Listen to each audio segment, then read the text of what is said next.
Welcome in, everyone, to the Football Addicts Anonymous podcast. Great to have Mark back. Great to have anyone back.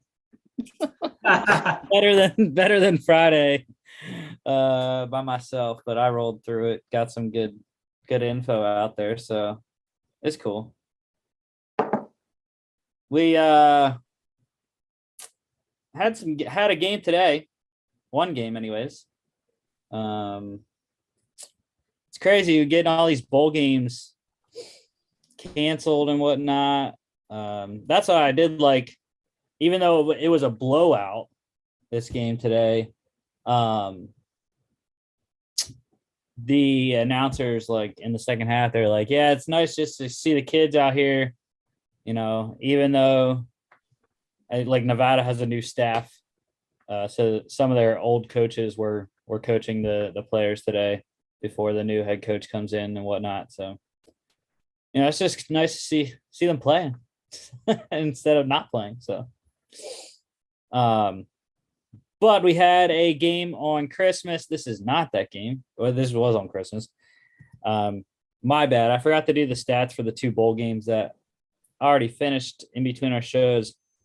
But we can, y'all can look at this as we recap the Taxac Camellia Bowl from Christmas Day. Georgia State blowing out Ball State 51-20. And really, it was the running game. Chris Stranger, the quarterback also too. Darren Granger was a monster. 15 of 19 passing, efficient as you can get. That is a tune of 78.9%. 203 through the air, 3 touchdowns. Then he also did it on the ground, 11 carries, 122 yards, and a touchdown as well. So 325 total yards, 4 touchdowns on 30 touches. It's a pretty solid game. No Carson Strong, no win. Carson Strong, who are you talking about? Thought you're still talking about. Oh, you're talking about Georgia State. Sorry, game. Yeah. Georgia State, Ball State. Drew Plitt. I thought Drew Plitt was going to be a difference. That's why I picked Ball State. I did not expect Darren Granger to go for that many touchdowns. Drew Plitt was decent. It was tough. He threw it 46 times, completed it 27, 58.7% completion, 293 passing yards, 1 touchdown and a pick. Also ran for a touchdown. But yeah, it was tough on the Ball State side. Their defense couldn't hold up at all, to the tune of letting in 464 total yards. And for Georgia State, Aubrey Payne, the tight end, had a 100-yard receiving day, 8 receptions, 109 yards, 2 touchdowns, 13.6 per reception. Also, 100-yard day for leading receiver for the Cardinals, Ja'Shawn Jackson, receiver, 12 catches, 146 yards, 12.2 per reception, and a touchdown. Drew Plitt lost a fumble as well. And I think, let's see who my defensive player of the game is going to be here. It is going to be Georgia State linebacker Jamil Muhammad. 5 tackles, 4 solos, 2 sacks, 2 tackles for loss, and a QB hurry. Oh, actually, that shouldn't have been my.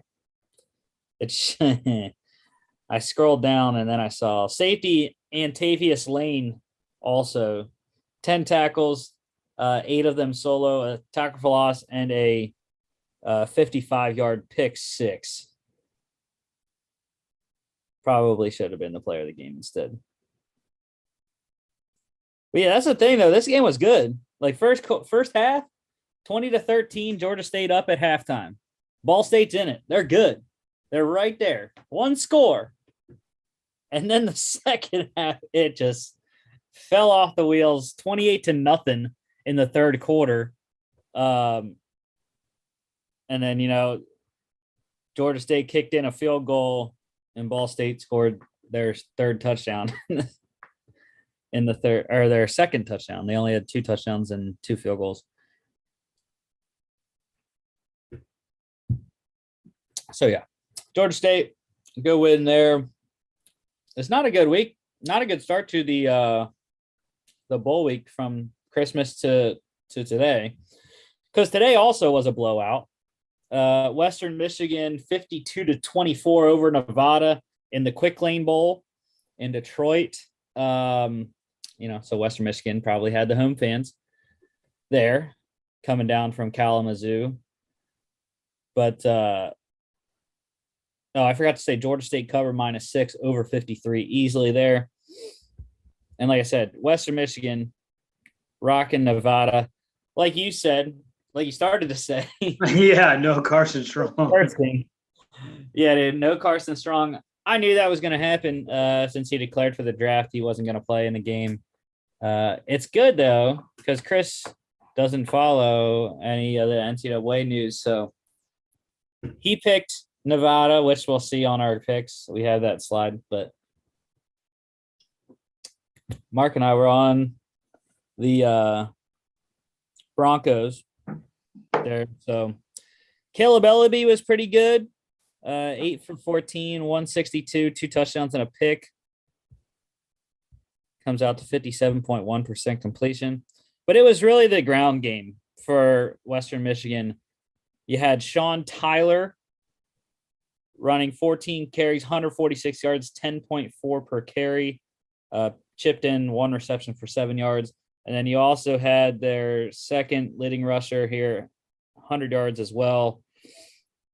Jackson Kincaid, 17 carries, 105 yards, 6.2 per, and then 2 touchdowns on the ground. So it's just dominating run performance. I mean, in total, Western Michigan ran 52 times, 352 yards, 6.8 per carry, and 4 rushing touchdowns.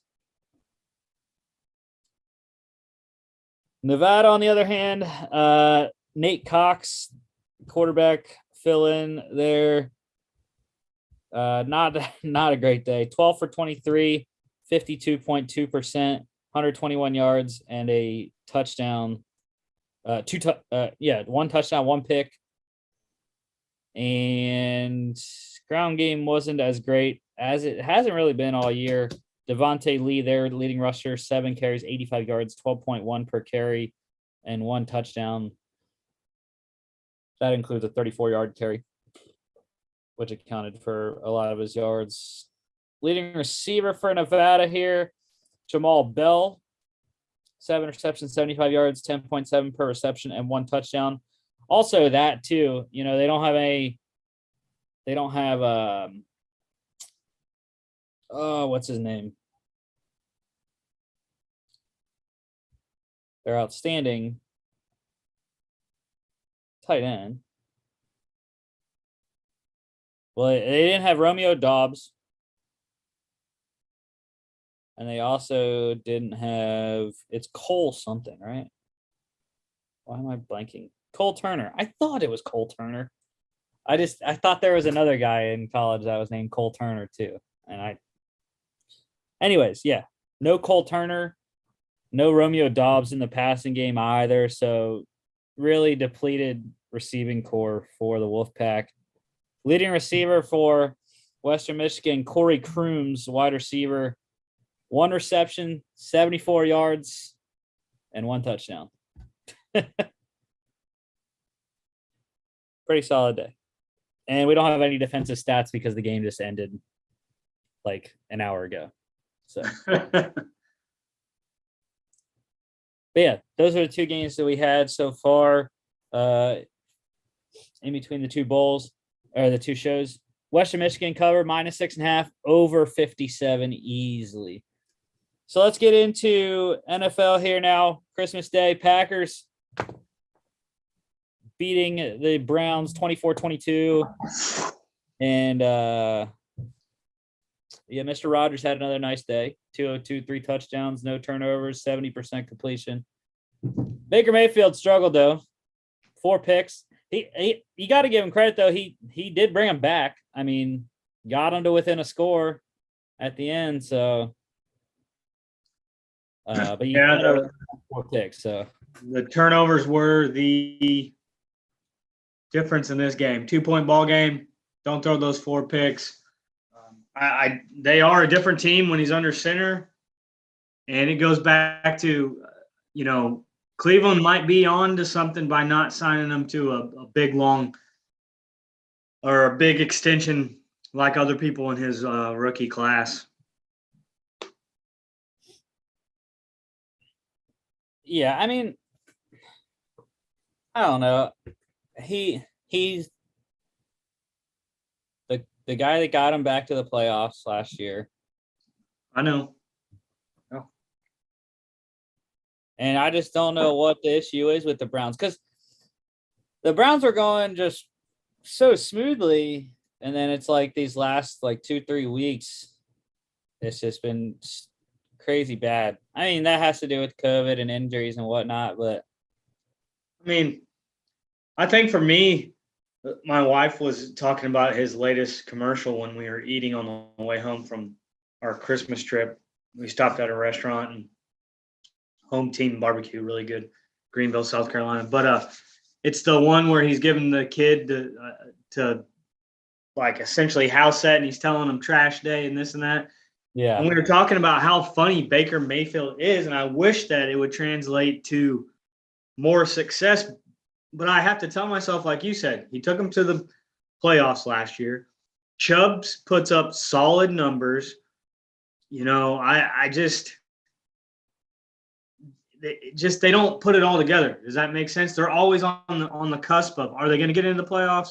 Are they really terrible? I mean, the first game of the season, they looked great, even in a loss to the Chiefs. They're battling with someone that's been in the Super Bowl 2 times in a row. They're putting up numbers. And then you play another top team, the Packers, and you put up 22 numbers or 22 points. And so I can't put my finger on it, but you're right. Some days they look good, and weeks they look terrible. Yeah, like Nick Chubb, another great game, 17 for 126 and a touchdown, 3 receptions, 58 yards as well. Aaron Jones disappointed me. I don't know what is my issue, dude. It's like fantasy playoffs. I don't know. I just cannot get over the hump. I've won 1 fantasy championship, and that was a dynasty league, not a redraft league. I just don't know what I have to do. I make the poorest decisions in terms of lineups in the fantasy playoffs you can ever imagine, dude. It's just ridiculous. And then this week, I mean, we'll see. Guys like Amari Cooper, who had 2.8 fantasy points last week, go off this week. And I'm like, bro, you couldn't have done that last week? Yeah. And it's the same thing. It's just all my players just took a week off this week because they knew I was in the second round of the fantasy playoffs in a lot of leagues. Just disappointed. Like I said, Aaron Jones disappointed me in my best ball league, 12 for 66, 5 for 21 receiving. Devontae Adams, another 100-yard receiving day, 10 for 114 and 2 touchdowns. Great day for him. And defensively, I'm going, dude, I mean, I would like to go with Rashawn Gary. I really would, because he has 2 sacks, 2 tackles, lost, 3 QB hits. But how can you not go with Rasul Douglas? I mean, that is. No, you have to. I don't even know, most underrated signing by Brian Gutekunst, just off the street. I mean, he was he was on the practice squad of the Cardinals, and then they let him go. Yeah. And now he has 6 interceptions in 4 weeks. Yep. Bro, that's just absolutely crazy. And then the other just amazing signing this offseason by him is also on here, Devondre Campbell, Yep. Free agent from, I think he was still from the Falcons. I don't remember if he went. I think he went to someone else before the Packers after he was with the Falcons. But anyways, yeah, I mean, Brian Gutekunst has put that roster together masterfully. And the thing is, Tunyon has missed most of the season. Bakhtiari has missed a lot of the season. I mean, GM of the year. Elkton Jenkins got hurt as well on the offensive line. They have had defensive injuries as well, but yeah, it's crazy. Excuse me. How well he has put that roster together. Just for one Super Bowl and then watch number 12 leave. I know all my Packers friends hate me for saying that, but that's fine. Browns did cover though, plus 7.5, under 47. Of course, you know me, Mark. I had Packers -7, so that's cool. Yeah. The other game on Christmas night, Colts getting the win 22-16. And they have now won 8 of their last 10. They're on fire, and I absolutely love the Indianapolis Colts right now. Cardinals, however, are not on fire. 4 straight losses, right? Lions, this one. Or 3 out of 4. 3 out of 4. Yeah. 3 out of 4. Yeah. Carson Wentz had to throw it a lot more this week than he did against the Patriots last week. Only threw it 12, but threw 28 times. Still efficient. No turnovers again. That's what Carson does. He's efficient. Doesn't turn the ball over that much. Lets Jonathan Taylor run the ball. I was disappointed, though. Jonathan didn't score. Broke his streak. Could have tied LaDainian Tomlinson. And the other guy that I always forget that's on that list, John Riggins. That was the other guy that was at 12 straight games with a touchdown.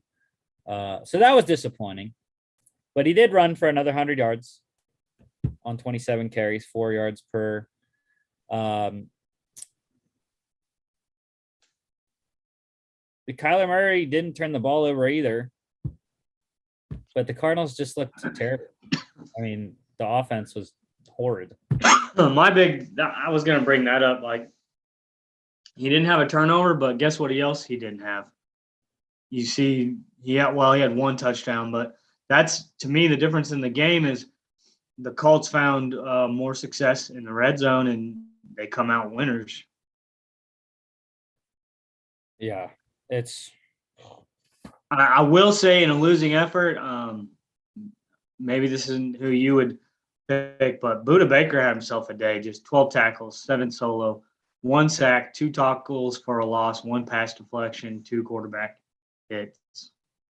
Yeah, that was going to be my guy, too, in terms of defensive player of the game.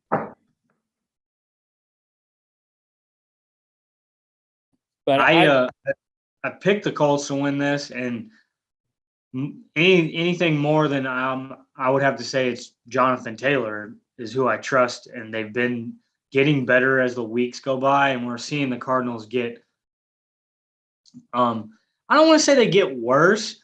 You have to remember, J.J. Watt goes down with an injury, DeAndre Hopkins. So I think they're going through a growing pain, but they can still get to the playoffs, and that's all that matters, right? You get into the playoffs, and you can see what happens.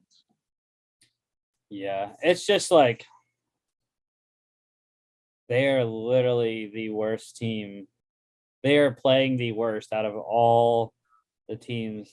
The 5 teams that are already locked in the NFC, and probably the 3-4 teams that are fighting for the last 2 spots in terms of wild card. But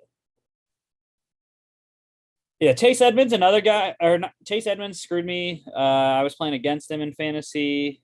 It was his rush. That's the thing. His rushing yards, that didn't hurt. He only had 11.6 fantasy points running the ball. But, of course, he had to catch 8 receptions for 71 yards. That gets you another 15 freaking points. So, and Michael Pittman, dude, I didn't start Michael Pittman because I played obviously Cooper Kupp, and I had Adam Thielen, who I thought would have a lot better game. And Thielen gets hurt against the Rams. And of course, Pittman goes 8 for 82 on 12 targets. Yeah, that's how fantasy goes. Anyways, Colts +3 under 48.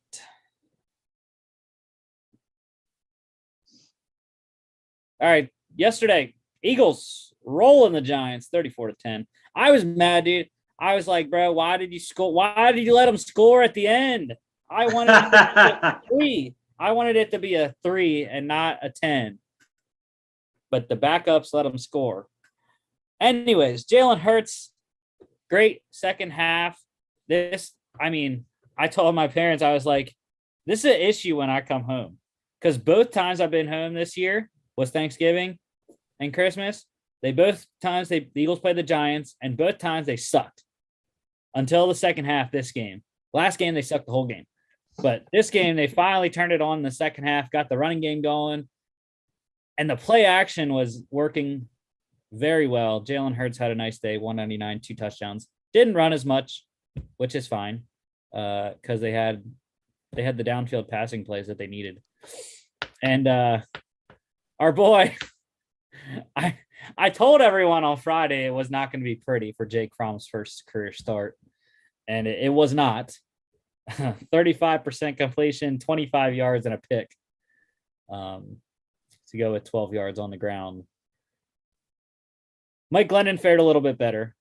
He did throw that touchdown at the end, but he also threw a pick, which ended up being a pick 6, like Mike Glennon does. So I like Jalen Hurts. I think he plays exactly in himself and in the game plan. He often takes what the defense gives him, and if he doesn't have to do anything with his legs, he doesn't. And overall, I've been happy with his play this year. And Devontae Smith is going to be a nice player. As long as barring injury, he's going to be a nice player for you guys for a while, as long as you keep him signed. mm-hmm. And I think it's going to be interesting when the Eagles play the Cowboys. And I don't have much to say about the Giants besides they're a dumpster fire like a few other teams that we're going to talk about moving forward. But I like how I like your coach. I heard Michael Wilbon talk about he compared the Eagles to what the Bears were leading up to their Super Bowl run in the 80s, where they just lined up and it was smash mouth football, and we're going to run the ball until you stop us, and we're going to take what the defense gives us. And after the game, I know I've seen Jordan Mailata, right? I've seen him in pads, and I've seen him on the sideline, and he looks big, but at the podium with his sleeves cut off, talking about Lane Johnson's catch and being happy for his offensive tackle, that guy looked even bigger outside of football pads. He made that microphone look about this big. Yeah, I've been a fan of Sirianni. Coming in, not knowing much about him, knowing that he, is splitting off of the Frank Reich coaching tree, who, we loved in Philadelphia, the offensive coordinator when they won the Super Bowl. So I think he's done a nice job and changing the offense mid-season. Not even mid-season, it was early. Probably after the first quarter of the season, they changed the offense to run. And they got Miles Sanders back. Jordan Howard's been, talk about Jordan Howard, man. He was crap after his time in Chicago, comes to the Eagles for the first time, does very well, gets to the playoffs with the Eagles, and then gets cut, comes back to the Eagles, and again, he's doing well. It's crazy. Boston Scott. You know what the craziest stat about Boston Scott is? I think he has 12 career touchdowns. 10, I believe it is, have come against the Giants. He is a giant killer, dude. He plays his best football when he plays the Giants. It's crazy. He scores almost every time. Granted, he was playing a lot more in the second half because Miles Sanders got hurt. But love Devontae Smith. His toe tap touchdown was great. And Lane Johnson's touchdown was fantastic as well. Defensively, I'm going with Alex Singleton. You know me, I love defensive touchdowns, 12 tackles, 10 solos, a pass deflection, and a 29-yard pick six. That has been a great find from Howie Roseman, picking him off of the CFL Grey Cup champion. I believe he was on the Montreal Alouettes. I could be wrong. I don't remember which team he played for. I just know he was a Grey Cup champion in the CFL. So Eagles covered minus 11 over 41, which wouldn't have happened again. The under bettors would have been happy if the Giants wouldn't have scored too. I didn't have the under, but all right. Another blowout here. Bucs 32-6 over the Panthers. Tom Brady efficient again. 232. Only one touchdown. Weird day for Tom Brady. They kicked a lot of field goals in this game. Panthers defense in the red zone was holding up nicely. Antonio Brown was just, I felt like every time I was watching this game, it was AB somewhere going to AB. I mean, he had 15 targets, 10 receptions. Oh, yeah. I mean, at one point it was 13-6, 19-6, and I'm like, if they score here, it's going to get out of hand, and it just kept getting out of hand. And Sam Darnold was booed. Cam Newton wasn't very effective. Someone told me at Christmas, part of my wife's family are big followers of the Panthers, that you can't tell me that we've shuffled through 4 or 5 quarterbacks and it's all the quarterback's fault and not an offensive line dilemma. And I said, sure it is, but there's not anyone on this roster that's going to win you a Super Bowl. And I think this division, my argument is this division is up for grabs once Tom Brady retires, because the Saints are kind of influx at their quarterback position. And Matt Ryan, the Falcons, he's getting older. And so they said, well, I don't want to waste draft picks on quarterbacks. And I say, you don't have to do that, but you can start identifying it. If Deshaun Watson can play next year, I mean, he's well worth it. He's established himself. If Russell Wilson, I don't think anyone would want to come to the Panthers. It might be the same situation, but those are 2 quarterbacks that very well could be up for grabs. Yeah. I mean, the thing you think about Russell Wilson, he does have ties. Played at NC State. I know. Yep. Yeah, I think I said this last week, and I'll keep saying it until it either happens or doesn't in the spring. Deshaun Watson has to be the number one priority for the Carolina Panthers in the offseason. He wants to come back home to the Southeast. He wants to play for a coach that wants him. And, I think Matt Rule can do it. They just got to find a new offensive coordinator since they fired Joe Brady. But with Christian McCaffrey, and the thing is too, they have receivers. I mean, DJ Moore, Robbie Anderson, Tommy Tremble at tight ends coming up his rookie year this year. Shi Smith, I mean, he came out of nowhere for this game. I was like, bro, Shi Smith, I haven't heard from at all this year. And 3 receptions for 86 yards, his best game of his rookie season. So, yeah.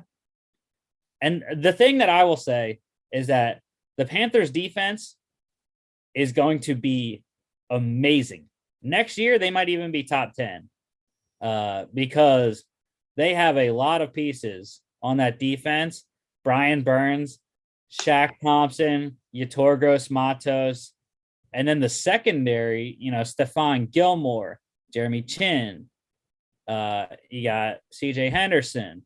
Yep. So I think the defense is going to be outstanding. And I feel like they are sort of like the 2015 team where their defense is going to be freaking amazing next year.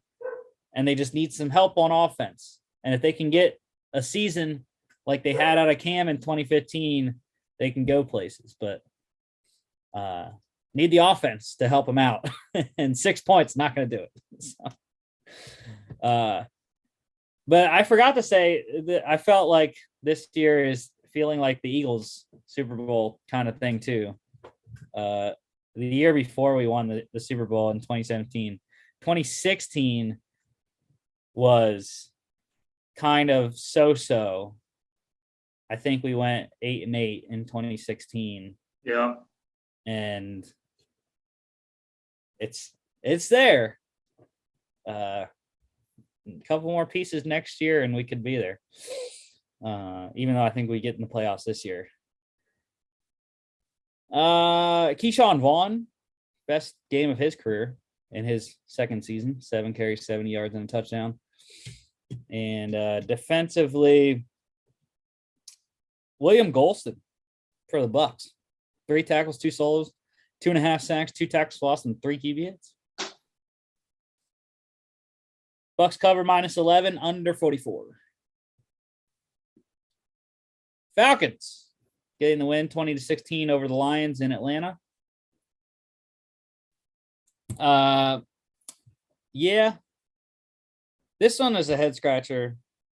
And also this was the first game. There was 2 games that hurt me in terms of parlays this weekend, Mark. This was the first one. Once I heard Jared Goff was out, I was like, all right, Falcons. Once I heard that was out, I told you that was my lock. The Falcons were my lock. I took the Falcons. I even hit the alternate spread at -6.5. I was like, touchdown. The Falcons should be able to cover touchdown against the Lions and Tim Boyle. And then they scored 20 points. And well, at first I saw they were up 20-13. And I was like, bro, we're good. With 13:04 to go in the game, we're up 20-13. There's even more time to score once more if we need to. And then freaking Riley Patterson hits a 26-yard field goal with 2:38 to go. And I'm like, oh my God. I mean, I wasn't watching this game. There were better games to watch on Sunday Ticket. But yeah, I mean, Tim Boyle did pretty well. 70%, 187 touchdown, did throw a pick. Was helped out by Jamal Williams. No DeAndre Swift. That also hurt me in my best ball league and in a couple other leagues. No DeAndre Swift for this game again. 19 carries for 77 yards for Jamal Williams. No ground game for the Falcons at all. I mean, they barely ran the ball. So Kyle Pitts, though, good day for him. 6 for 102. Yeah, he's over 60 receptions for a rookie tight end. I think there's only 4 other people to do that in a rookie year. Amon-Ra St. Brown also hurt me in fantasy. He was on my bench. I was gonna start him, right? Initially, when I saw Lions playing the Falcons, it's just like the picks, you know. Initially, I had Lions in my best bets at +6.5 because I thought, dude, Jared Goff's gonna go and beat the Lions or beat the Falcons. And once Goff was out, I was like, well, I'm taking the Lions out of my best bets. I'm taking them out of my dog of the week. Took them out of everything. That included taking Amon-Ra St. Brown out of my fantasy lineup and starting Adam Thielen instead. As the narrator said, that was not a good move. Or I guess as the narrator would say, and he lost. But yeah, the 4-game stretch that Amon-Ra St. Brown is on has been absolutely crazy. 8 receptions and 80 yards, I believe it is, in each of the last 4 games. Only, I think they said only 2 other rookies have ever done that. One of them's Calvin Johnson. Oof. So, yeah, 9 for 91 and a touchdown on 11 targets there. Defensively, wasn't much, but I'm going to go with the Falcons. Foyesade Oluwakan, 14 tackles, 8 solos, tackle for loss, pass deflection, and a pick. Lions cover plus 7.5, under 42.5.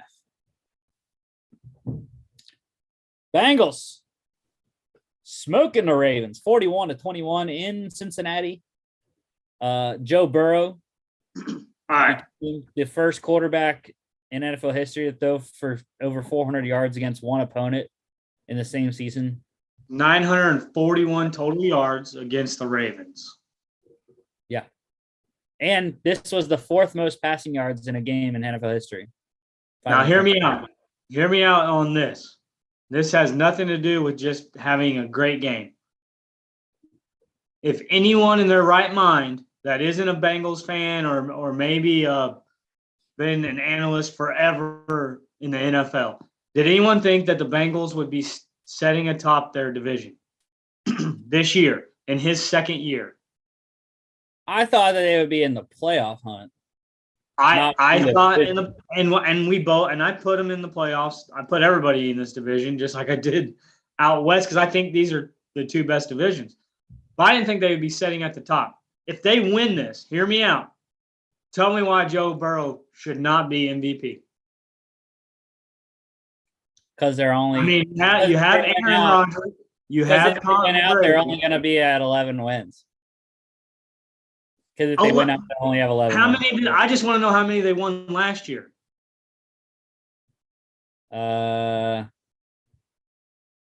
Six?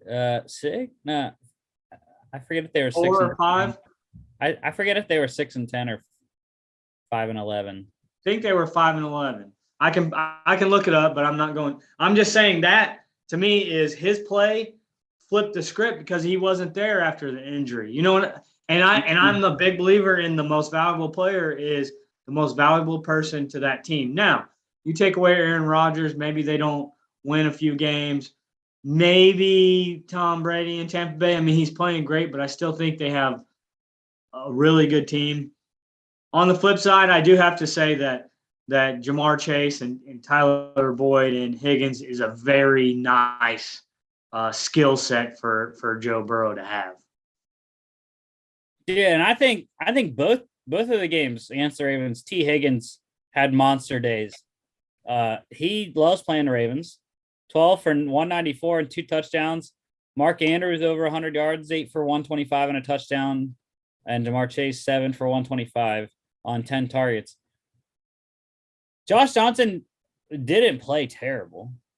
I mean, 70%, 304 and 2 touchdowns, 1 interception is not a bad stat line on a normal day. Anyways, the issue was they had absolutely no running game. Devontae Freeman, leading rusher, 17 yards on 6 carries, 2.8 per carry. Joe Mixon wasn't as great either. 65 yards, 3.6 yards per carry, but it didn't matter because, like I said, they had Joe Burrow. Joe Mixon helped out 6 for 70 and a touchdown, catching the ball anyways. And yeah, this is the first time the Bengals have swept the Steelers and the Ravens in the same season since 2009 with Carson Palmer, Chad Johnson, and Cedric Benson as the quarterback, wide receiver, running back triplet. They were 4-11-1 last year. Yeah. And defensively, I'm going with Trey Hendrickson. 2 tackles, 2 solos, sack, 2 tackles lost, and 3 QB hits. That's the crazy thing, too, about the Bengals. As we know, the only NFL team that doesn't have a scouting department. I think they have now added like 1 or 2 scouts, but they don't have a big thing like a lot of other teams do. And 2 major gets in the offseason are right here. Trey Hendrickson and Von Bell in free agency. So Bengals covered -7.5 over 43.5. Dude, literally, once I learned that Lamar Jackson wasn't going to play, And then I heard Tyler Huntley was out with COVID. I jumped on Bengals -4.5. I was like, bro, I got to get that. And I could only get it at like one book because those mothers take it off so quickly once big news happens and they know lines are going to drastically change. I was like, screw you guys, bro. Leave it on. Let the people eat. The people want money. All right, let's get to your boys, Mark. Good game. They did just enough. The number one team in the NFC West, officially now, by a game. LA Rams getting it done over the Vikings, 30-23 in Minnesota. Yeah, Stafford did struggle though. He screwed me in fantasy. 197, three interceptions. Not good. Under 60% as well. Not good. The goal one good thing to the rescue. Oh yeah, Sony was great. He has been great, and I dropped him way early in the season because he got traded there. I picked him up. I was like, well, maybe I'll do something because he got traded there. You don't just spend a draft pick for nothing. Then he was sitting behind Darrell Henderson. Henderson was playing well. Henderson gets hurt, and Sony just goes off for the last month.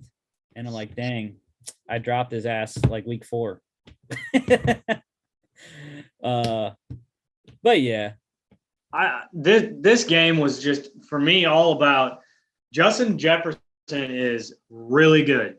I mean, all of us that follow football know that, but breaking Odell Beckham's record for the first 2 years yardage, and then you have Cooper Kupp that is just he doesn't stop.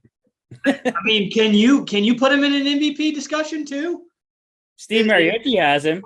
Is that okay? Because the guy just broke the receptions record in a single season for the Rams, and he's on pace to break the yardage.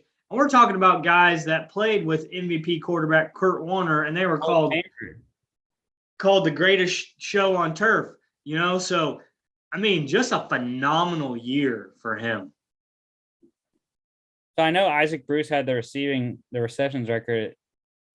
Did he have the yards record or 2, or is that Holt? It's Isaac Bruce. Okay. As well too. Yeah. So Hall of Famer, Isaac Bruce. And yeah, the Vikings struggled with no Dalvin Cook in this game against the Rams defense that had been susceptible to giving up the run throughout the season. And one good thing that did come out of this game, though, I won a big parlay for about $70, a little 3-legger. I had Kirk Cousins over 262.5 passing yards. I had the Rams -3, and I had OBJ to score. So I hit all 3. It was pretty good day. On FanDuel, anyways. And then I also hit another one later, which I'll talk about with the 3 late games. But yeah, man, Cooper Kupp, I'm loving life with this leading in receiving yards bet. I kind of wish I would have put him in for the receiving touchdowns bet. I just wasn't sure about that when I was putting in some futures, just because Mike Evans was right there with him. And also, I forget who else was right there. Adam Thielen was close at that time as well. I think they were both around 12. And Kupp had 14. And I was like, I don't know. Can Kupp keep scoring touchdowns? And he has. But yeah, so he should end up leading in every single category. Like I said, Adam Thielen screwed me again in this game. He got hurt again. Only produced 7 fantasy points. And you also had wide receiver Brandon Powell taking back a 61-yard punt return to the house. Defensively, it's tough, but I got to go on the losing end. I got to go with Anthony Barr. 7 tackles, 5 solos, 2 pass deflections, a QB hit, and 2 picks. Can't negate the 2 picks.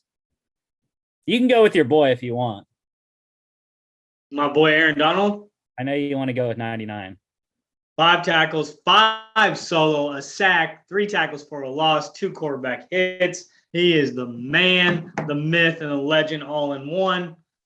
See, and I'll make Aaron Donald a deal. You give TJ Watt your 2020 Defensive Player of the Year award, and you can win Defensive Player of the Year this year. I agreed with you in 2020. I don't know that Aaron should win it this year. Maybe people are laughing at me. I don't know. See, I mean, I've actually noticed him. People, hear me out. There's some people that we're going to talk about later that deserve it in Dallas. There's some people. I'm just saying. Yeah, well, like I said, I've actually noticed him this year. Yeah, last year I didn't notice it. Yeah. So over Rams -3, like I said, that was probably the lockiest lock of the week that I knew of. And over 48.5. Bills, baby. Yes. We are back on top, the Bills. Hey, I picked it. I picked the Bills.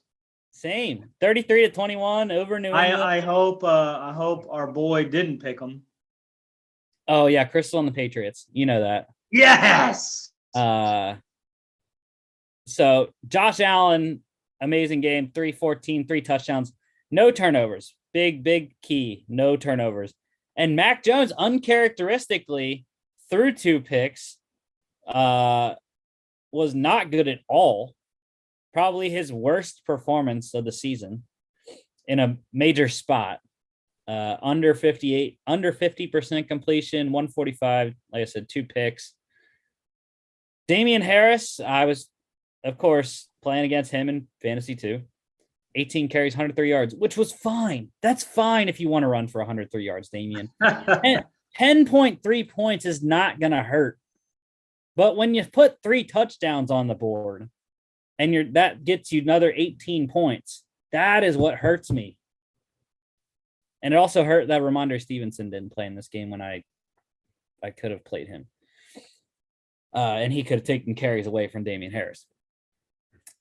But I like that Devin Singletary is getting more work for the Bills. They're, coming from the Bucs game over to this game too. Devin Singletary, I feel like, is getting a little bit more work every week.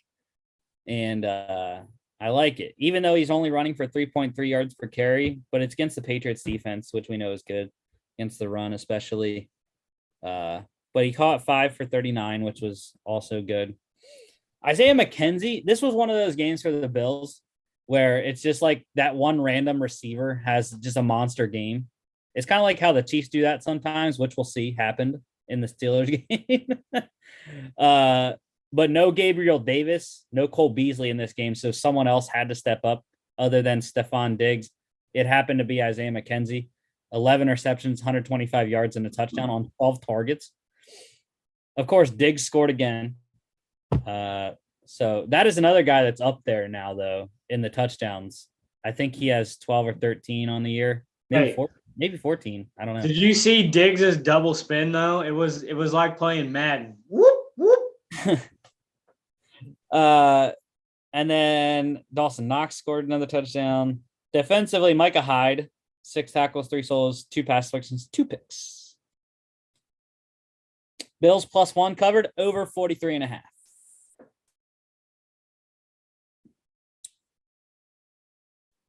Yeah, the Jets. Acting head coach Ron Middleton getting his first career win over the Jags, 26-21.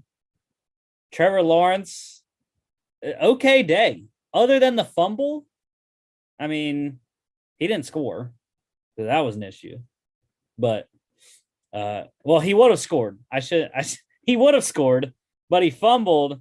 And then his offensive tackle luckily helped him out and recovered it in the end zone. So Will Richardson Jr. Gets credit for that fumble recovered touchdown. Zach Wilson, they didn't give him much. They didn't ask him to do too much in this game. Only 102 passing yards, did throw a touchdown, but the 52-yard rushing touchdown by Zach Wilson was absolutely amazing. And it was the longest rushing touchdown by a quarterback this season. And I think it was the longest rushing touchdown by a quarterback in a couple seasons as well. I don't remember exactly what the year they said was. But yeah, 91 rushing yards for Zach Wilson and a touchdown. Yeah, that 52-yarder was something to watch. Michael Carter also came back off of the COVID list this week. Had an amazing game. Probably, I would say, his best performance of his rookie year. 16 carries, 118 yards, 7.4 yards per carry.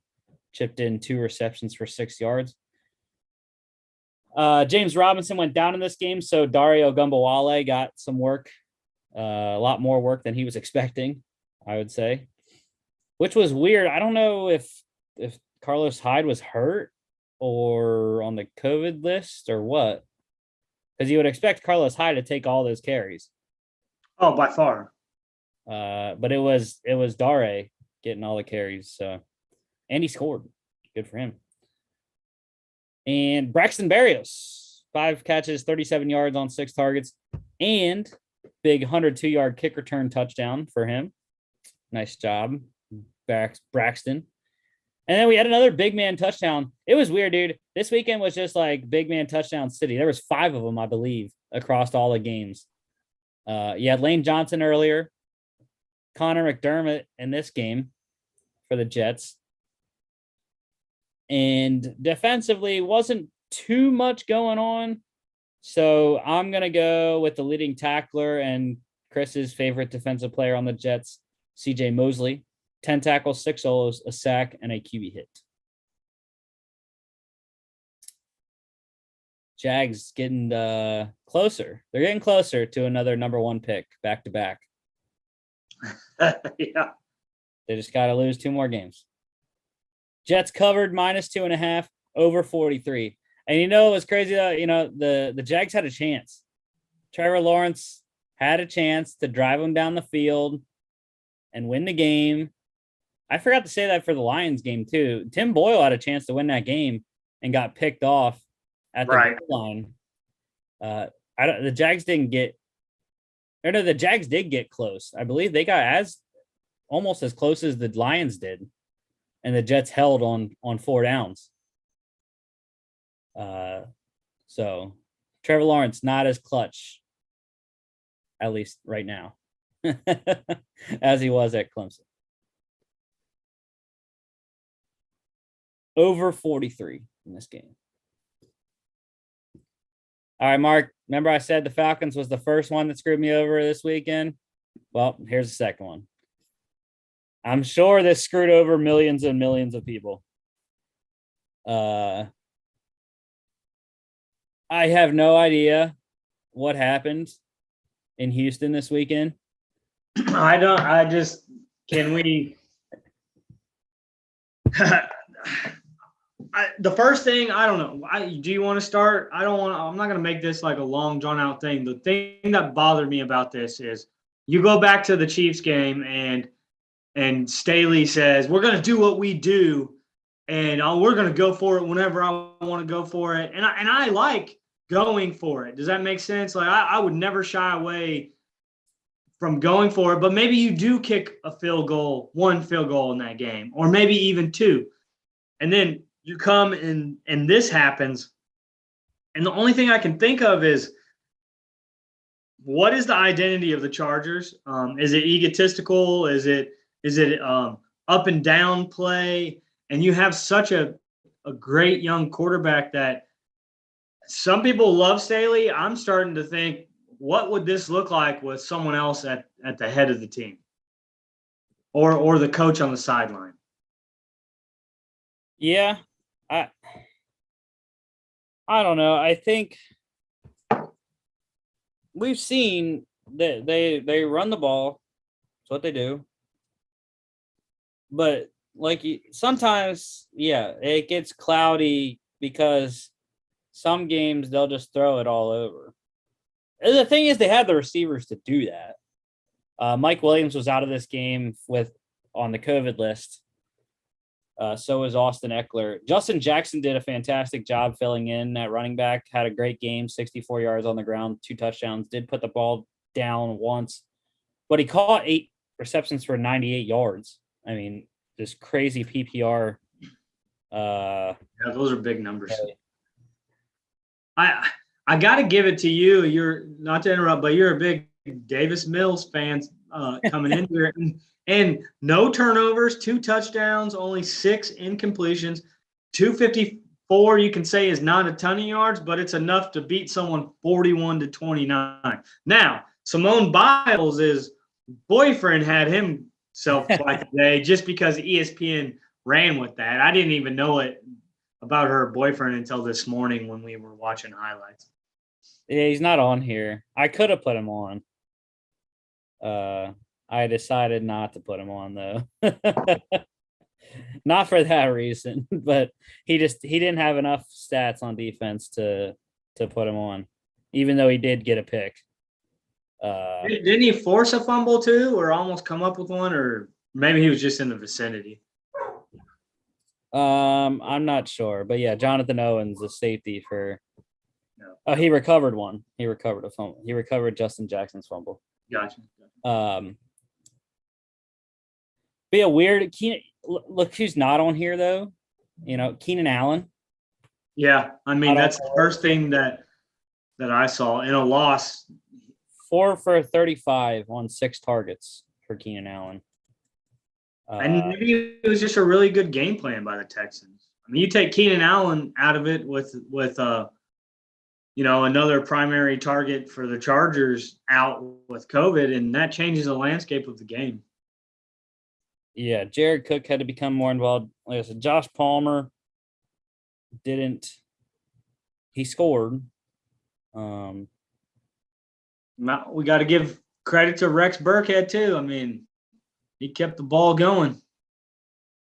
I don't know why Josh Palmer is the only receiver I put on there, because I usually put the leading receiver on each team, and he was not the leading receiver for the Chargers. Jason Moore was. Well, it's just because they shouldn't have got beat 41-29. Maybe they get beat on the last second field goal, but this is unacceptable. 3 receptions for 56 yards for Jason Moore, the leading receiver for LA. But did he find the end zone? No. So I mean, I would go. Only touchdown was to Josh Palmer. Yeah, I would go with Palmer then over that. I mean, he got in the end zone. It was close enough. Like I said, I like to have the leading receiver in terms of yards on each team. It's just a bad loss, in my opinion. Bad loss. Yeah, and it was just like any given Sunday. That's what everyone kept saying. And like, bro, come on. That's the thing. That's the thing you're taught to do in the NFL. Beat the teams you're supposed to beat, and then you can afford to lose a couple games to games that are 50-50 games. So this is a team you're supposed to beat, LA, and now you're still in the playoffs thanks to a couple of losses by other teams. You know, we had the Browns lose, the Steelers lose, the Ravens lose, the Dolphins are playing tonight, but look who won. I mean, the Bills won. The Bills jumped from 5 to 3, I believe it is, or 2. The Bills jumped from 5 to 4. Okay, I didn't know the Bengals had the tiebreaker. Anyways, but yeah, the Bills jumped from 5 to 4.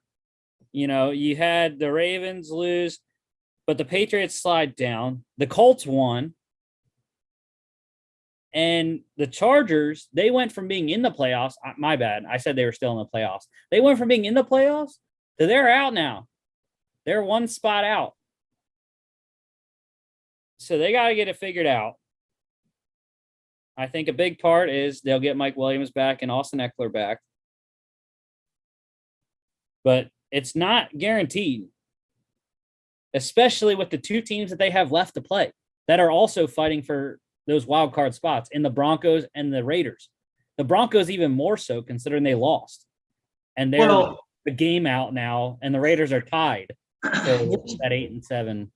I mean, we'll talk about the Raiders coming up, but that's the Chargers kind of mirror what I think in the Raiders. Like, they're in games, they have to win last minute drives, they got to win unconventionally. But the Raiders tend to, you go into Cleveland and you think it shouldn't have been that close, but at least they found a way to beat a depleted Cleveland team, right? To me, this mirrors that. Minus 2.5. You have to mirror that and beat a Texans team that's 4-11. Well, I mean, at the time, 3-11. Sorry. Yeah, it's ridiculous. Yeah, the Chargers would have been sitting so pretty too. They win this game.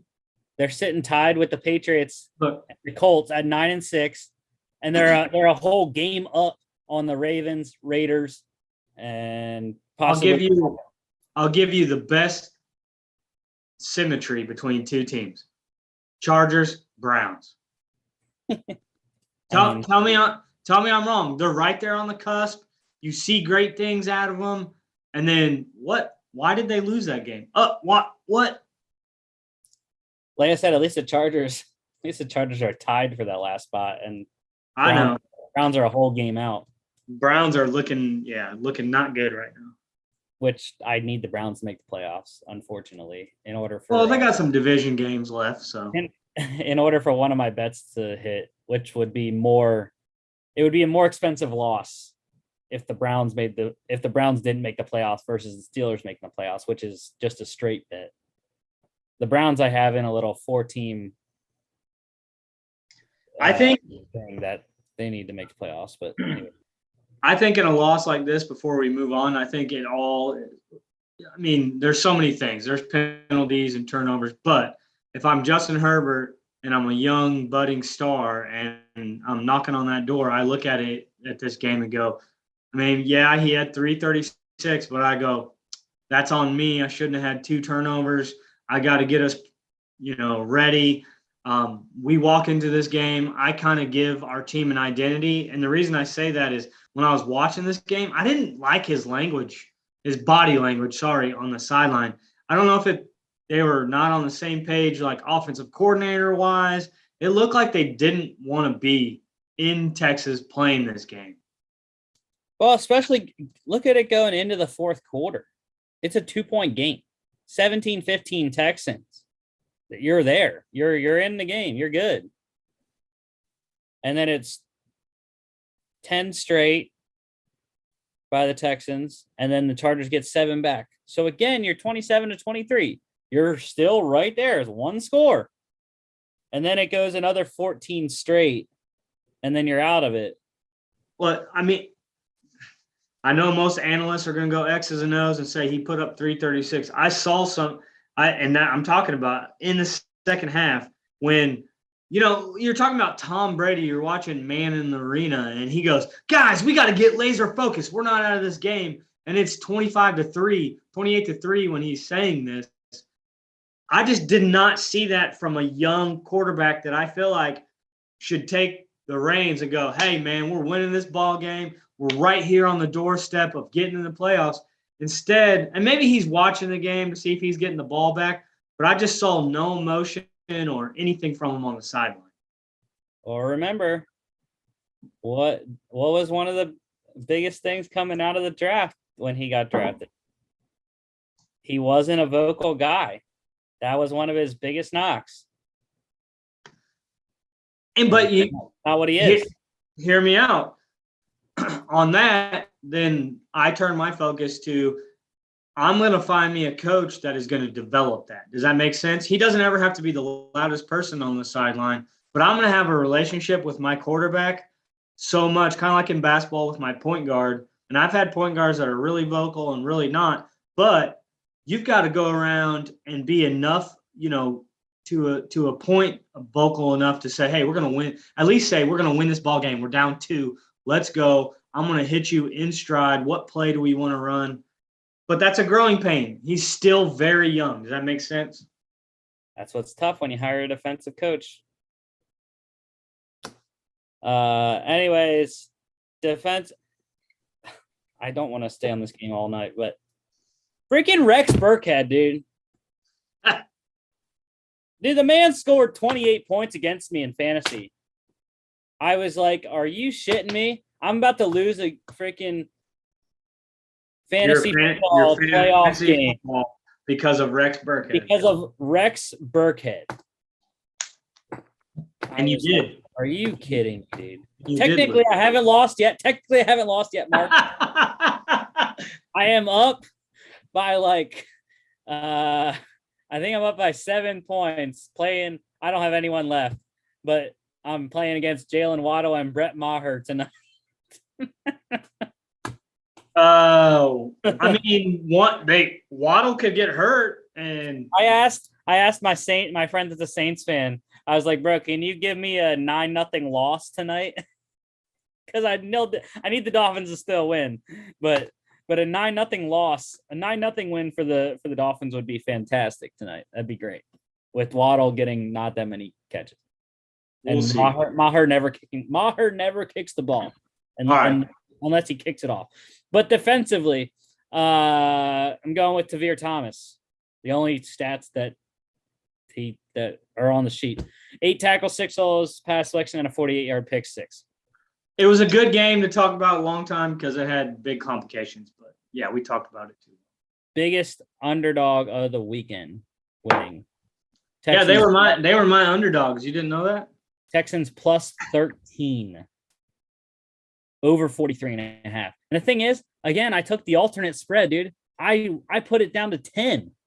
I was like, the Chargers can cover 10 against Texans. Come on. No. What about this game, dude? Bears. Oh, Nick Foles, he did it again. His first start in a year or something like that.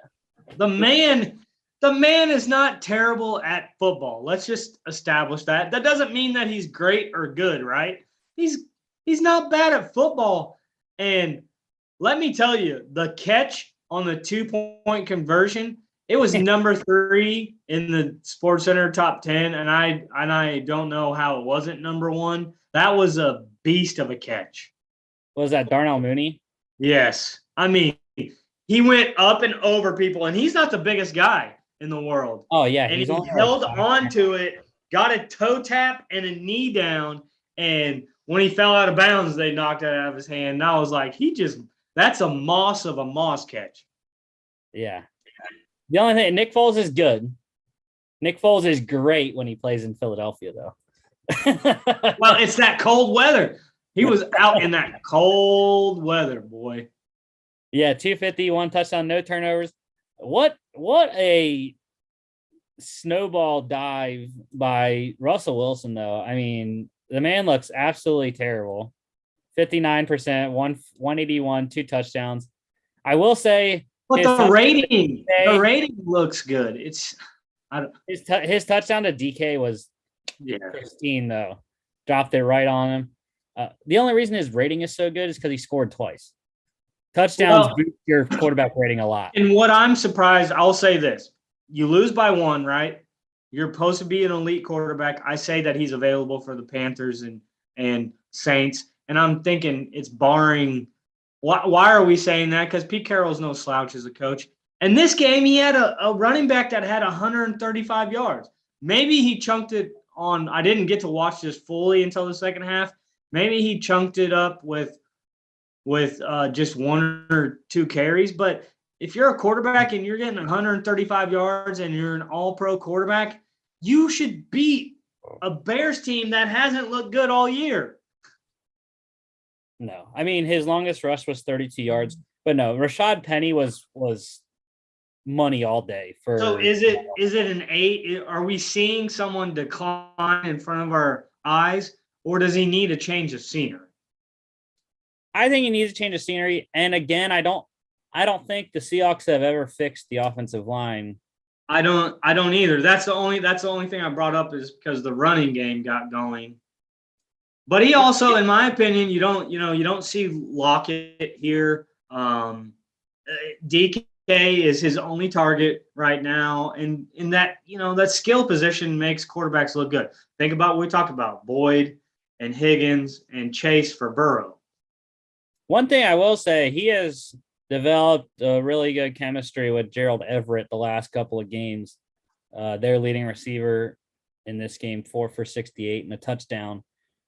I was disappointed by David Montgomery. I thought against the Seattle defense that Montgomery would have a really good game because he was having a couple good games there, but not good at all. 2.1 yards per carry, did score.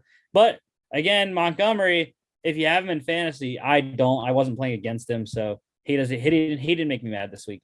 But in fantasy, he's been a monster PPR, just getting dump offs out of the backfield, 7 for 61 receiving wise.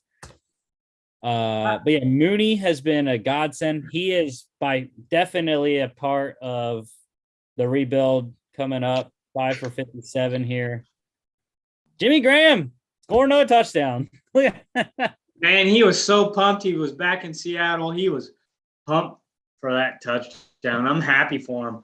You know why he scored, though? I think it was that veteran Nick Foles to veteran Jimmy Graham.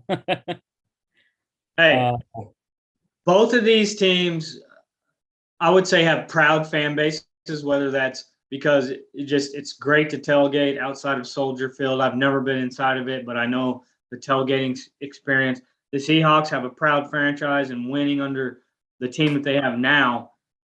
But you're looking at 5-10. I always often wonder how the Bears have more wins because of their defense. And that leads us to what we're going to talk about next.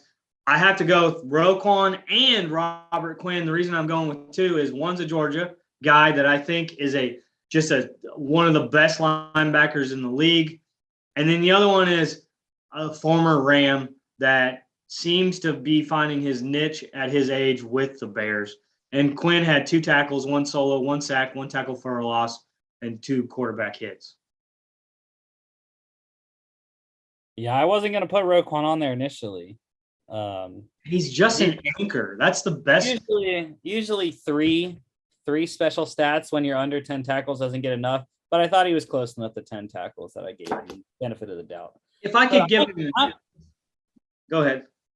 I had to go with the Seattle guys, though. In a losing effort, Carlos Dunlap has been on a rampage the last 3 games.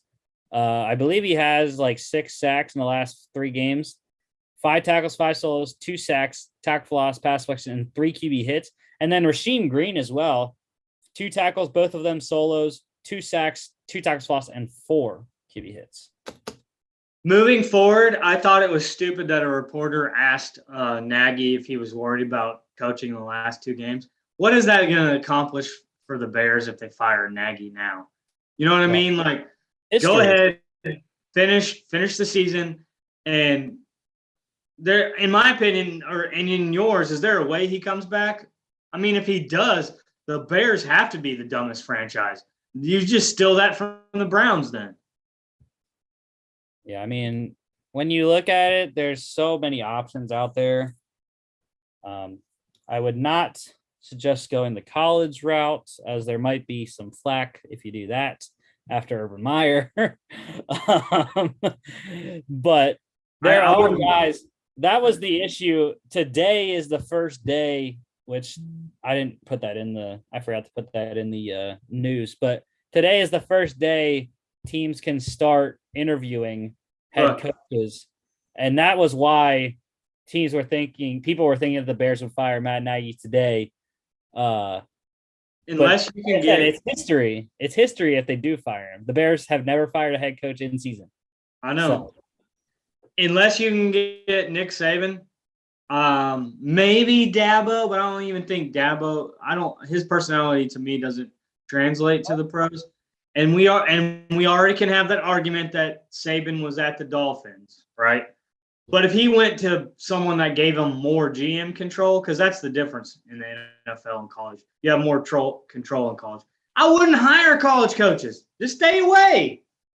Well, Dabo is getting pissed off about the NIL stuff right now. So I know my favorite capper on Twitter, Troy Hermo, he has mentioned before, Dabo's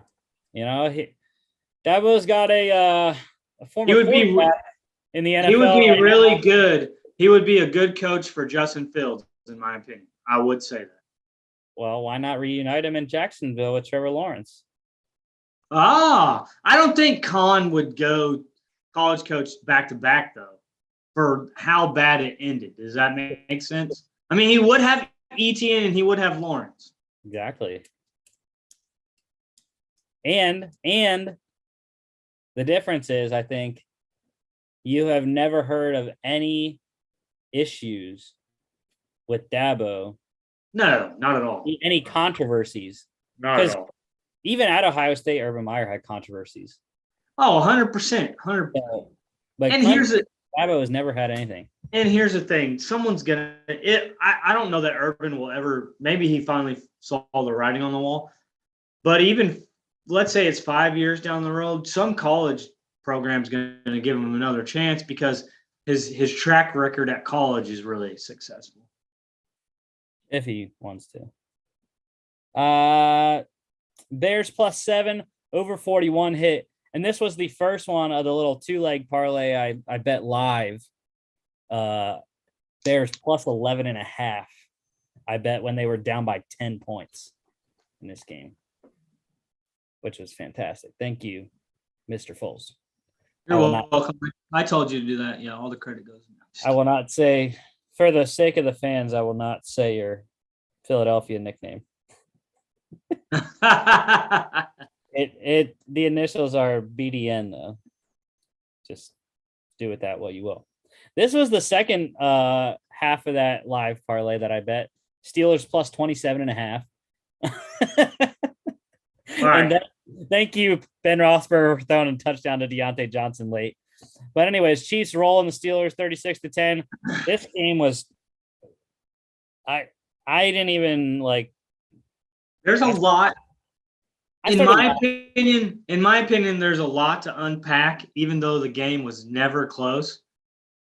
And okay, the Chiefs locked up their division after all of everybody worrying about them. They turn a corner, but that's what good teams do. And I told you this wasn't on air. It might. Well, I think I had one hint to it of you played a lot in the postseason. Your body gets wear and tear.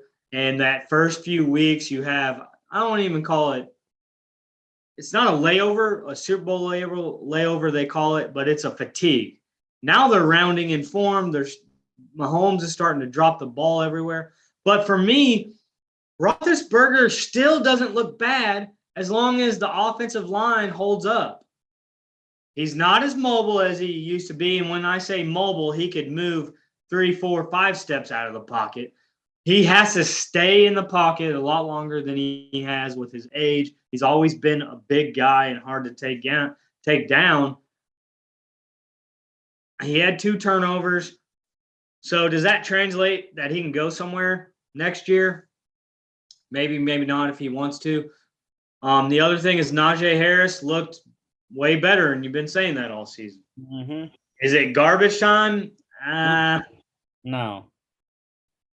The thing is, Najee, for many of his runs, he wasn't getting a lot, but then he would break like 9 or 12-yard runs every like 4 runs, and that's how he got a lot of his yards. But yeah, I mean, I just started laughing at this game because it started out 30-0.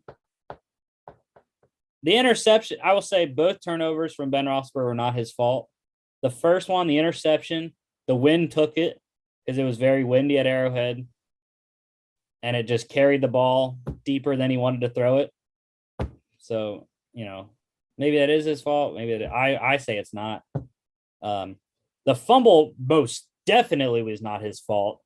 Kendrick Green, the rookie center, I mean, he just got bushwhacked by the defensive tackle, and Ben was like 1 step into his drop back. Yeah. And he's on him. And he just, the defensive tackle smacks the ball out of his hand. Like, what do you want? That's why I brought it up. Is I actually, and I think most people would laugh at me. I commend Roethlisberger's play in this game. He got up multiple times, and it's not even that vocal thing we're talking about with Herbert. That's his competitiveness. He's saying, give me one more second on a block, and I'm going to hit someone downfield. And he was getting up saying, all right, defense, get me a stop and get me the ball back. Like, you could tell that he still had that fire at his age. It's just, what are you going to do when you're in your drop? Like you said, your drop back and someone's on you. And that goes back to the offensive line. And I don't know that he would be any better in Carolina. I could see Roethlisberger. He's not going to live up to Brees, but I think him and Sean Payton could have success if Sean Payton doesn't go and get Russell Wilson. And people would say, what are you talking? I mean, I think Roethlisberger still has enough arm strength. The mobility is always going to be a question. So you have to put him behind a really good offensive line. Hey, man, I have seen Ben run more this year, though, than I have ever in the last, 5 years.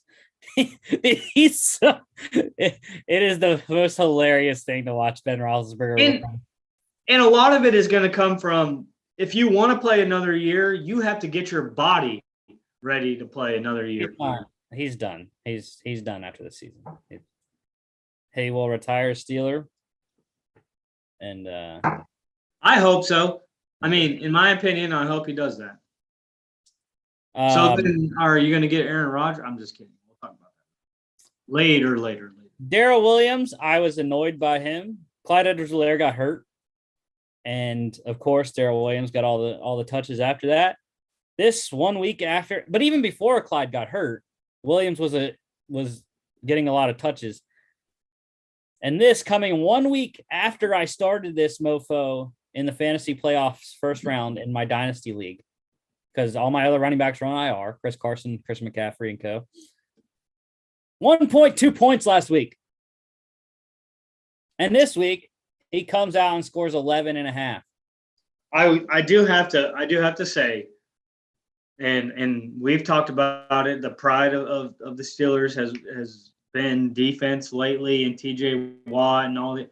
There were a lot. The reason I attribute this for being 30-0 at one point, really when it got to 23-0, I was like, I stopped counting missed tackles. And I don't Miko had a juke and all these guys had a juke, but there were a lot of missed tackles for the Steelers. Yeah. It's just, they need to fix their secondary too. And you don't see TJ Watt on here. He was a non-factor. I mean, granted, you got to give it to him. The man was playing with cracked ribs. Yeah. Well, I mean, and against a quarterback like Mahomes, you can get in the backfield, right? And if you're not 100%, and he was in the backfield, Mahomes can go to the left or right and throw those. How many sidearm passes did he have? 3 or 4 this game, and one of them was for a beautiful touchdown. A window literally this big. Only a cat could have got through it. Yeah, the majority of the time it was just like TJ was rushing upfield and then Mahomes would step right under him and get out. And I think the cracked ribs hurt TJ's repertoire of moves, because I think that's why you didn't see him bull rush a lot. Up and under. And well, because like I said, he was rushing up a lot and up and around. And I think with the cracked ribs, he wasn't able to get all that power, or it would have hurt to bull rush. Because I think in a normal situation, TJ would have switched it up and bull rushed once in a while. Or try to jump inside. And before we move on, the Chiefs defense has really answered the bell. I got to give credit in this win streak to Steve Spagnuolo. Oh, yeah. And he's had success. He was really successful with the Giants in their Super Bowls. Came to St. Louis, was okay as a head coach, but he's a good DC. Yeah. I mean, he's from the Jim Johnson tree, man. Look who else is Sean McDermott, Leslie Frazier. Guys like that, just absolutely crazy. And also Tyreek Hill didn't do anything in this game either. No. Byron Pringle was a star, 6 for 75, 2 touchdowns. He was good, man. He was good. And they had some people in the depth chart, so it pushed up Mecole. And I'll only bring him up because we are Georgia, and we both feel like, he's never going to be an all-pro. But with his speed, you think we would see his name more often than the first week at 11-4, right? But he had a nice juke move and found the end zone. Mark, you already know I don't like Mecole. I know. That's why. I'm just saying he has ties to us because we're Georgia guys. Defensively, Travarius Ward, the corner for the Chiefs, 3 tackles, all of them solo, 1 tackle for loss, pass deflection, and a pick. And Travis Kelce also just wrecked my fantasy weekend, staying on the COVID list. I was holding out hope that he was going to clear, and then I knew that hurt you. It was either, I had him in 2 leagues. 2 of my dynasty leagues, I have him. One I had already lost in the first round. The other one I was still playing in the playoffs. And it was funny though, because if he would have played, I would have played him obviously. But then I also would have been playing against him in one of my other leagues. So I lost anyways in both. So it doesn't matter. All right. Chiefs cover -10 over 44. Raiders, AFC West divisional showdown, massive playoff implications. Raiders keeping their season alive, 17-13 over the Broncos. Broncos still 1 game out. Raiders have the least chance of making it out of all of the AFC 8 and 7 teams, which include the Ravens, Chargers, and themselves. Because they lose all the tiebreakers. They lose head-to-head against the Chargers. They lose it doesn't matter what they lose against the Ravens because the head-to-head against the Chargers knocks them down. They would actually win the tiebreaker over the Ravens based off conference record right now. 6-4 in conference. Ravens only 5-6. So, anyways, Derek Carr was decent. Turned it over twice. Drew Lock missed a big opportunity in this game, especially when the defense gave him shorter fields. 2 turnovers. Jacobs fumbled, and that's 3 turnovers right there that they took no advantage of at all. Well, they might have taken advantage of 1, but it came down to that. Exactly what we're talking about. It's field advantage. Are you going to kick a field goal when they give you great field advantage, or are you going to put it in the end zone when you're down there? And that's the difference, because if Chris was here, he'd say, because what I would say is 20 for 25 is really good. You had 20 completions for only 5 misses. And yeah, you had 1 interception, but he would say he only threw for 201 yards, and he's right. The offenses didn't produce a lot of yardage, which makes it a small scoring game.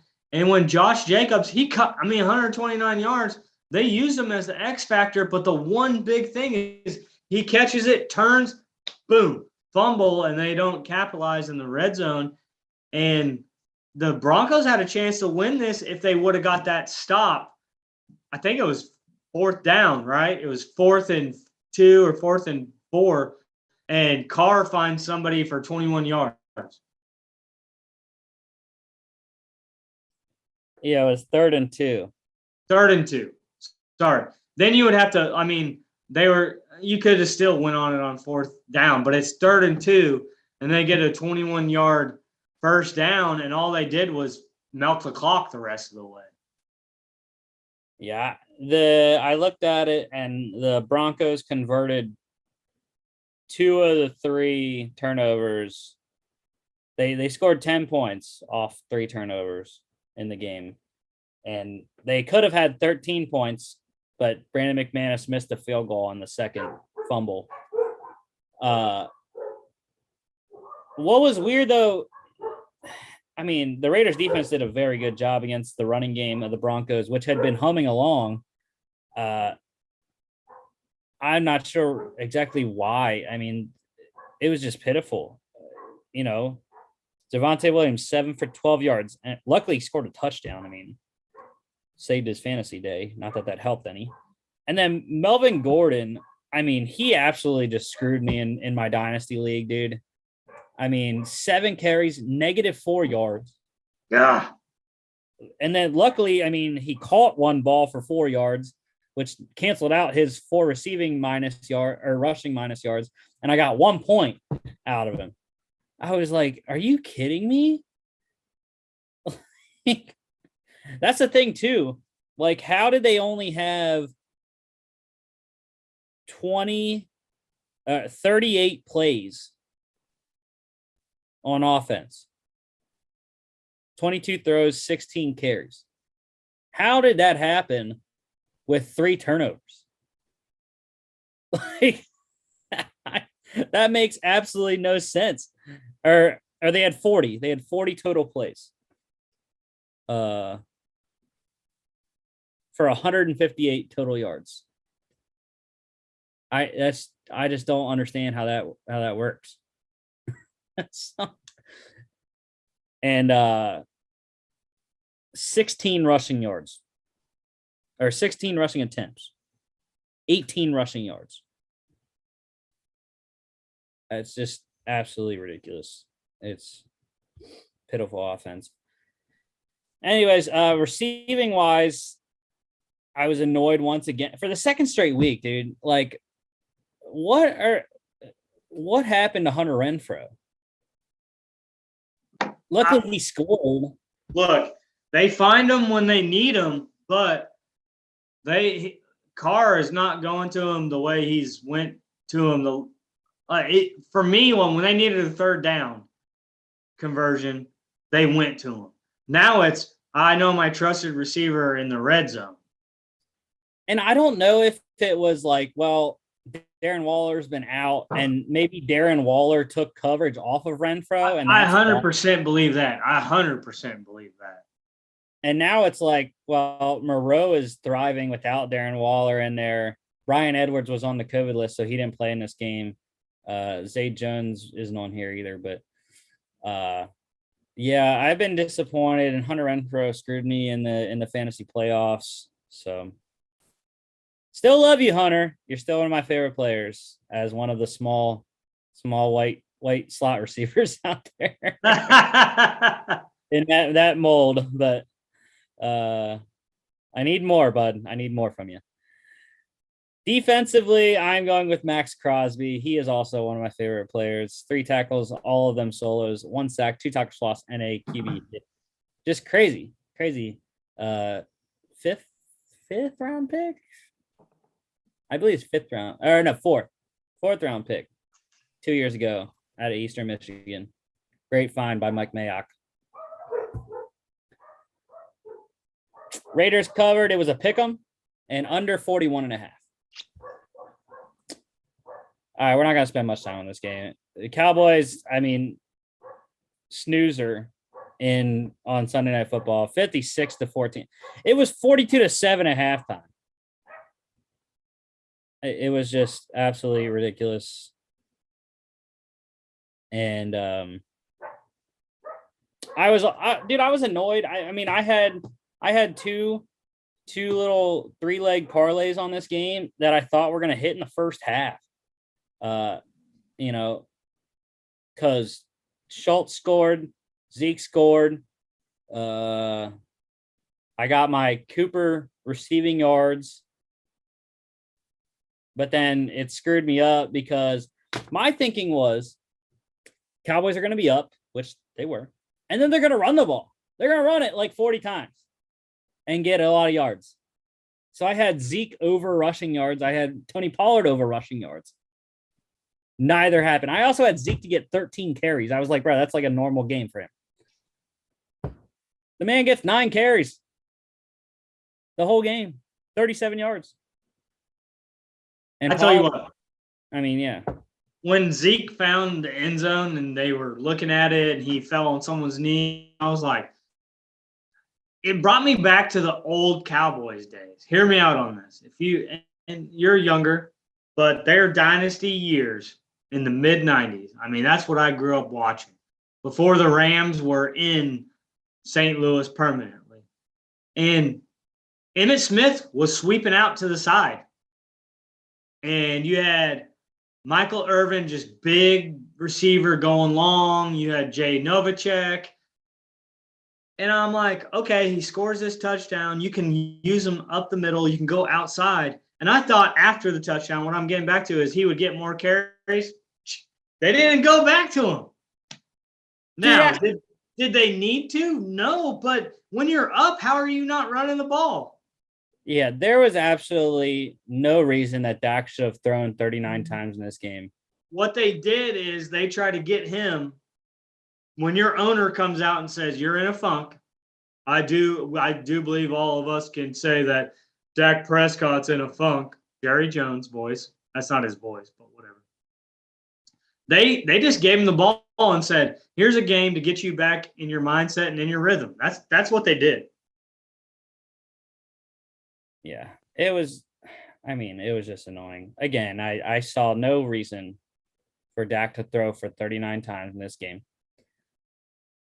When they're up 21-0 at the first quarter, 42-7 at halftime. You should not have thrown one single pass in the second half, being up 42-7. There is no reason to throw it all in the second half. Absolutely. And then when they got up so much, I was like, well, I'm just going to go ahead and put Tony Pollard anytime touchdown at plus 450, $10 to win 45. I was like, bro, he's going to get all the carries because they're going to bench their starters in the second half. Tony Pollard's going to get all the carries. No, what they did, they come out, they're throwing with Cooper Rush. I'm like, bro, what are you doing? I don't know. Oh my God. And then Cooper Rush, and then they get down there, right? And Pollard gets the carry on first down, doesn't get in. I'm like, all right, we're good. We're on the 4-yard line. Keep running the ball. Put Pollard in the end zone. I usually hate Tony Pollard because he takes all the stuff away from Zeke. But then they're up so much and Zeke's already out of the game. I was like, well, and I already had Pollard anytime touchdown. I was like, bro, give the ball to number 20. And what do? They freaking throw it again to Malik Turner in the end zone because he had a 61-yard run that he juked out 10 out of the 11 defenders on the field for Washington.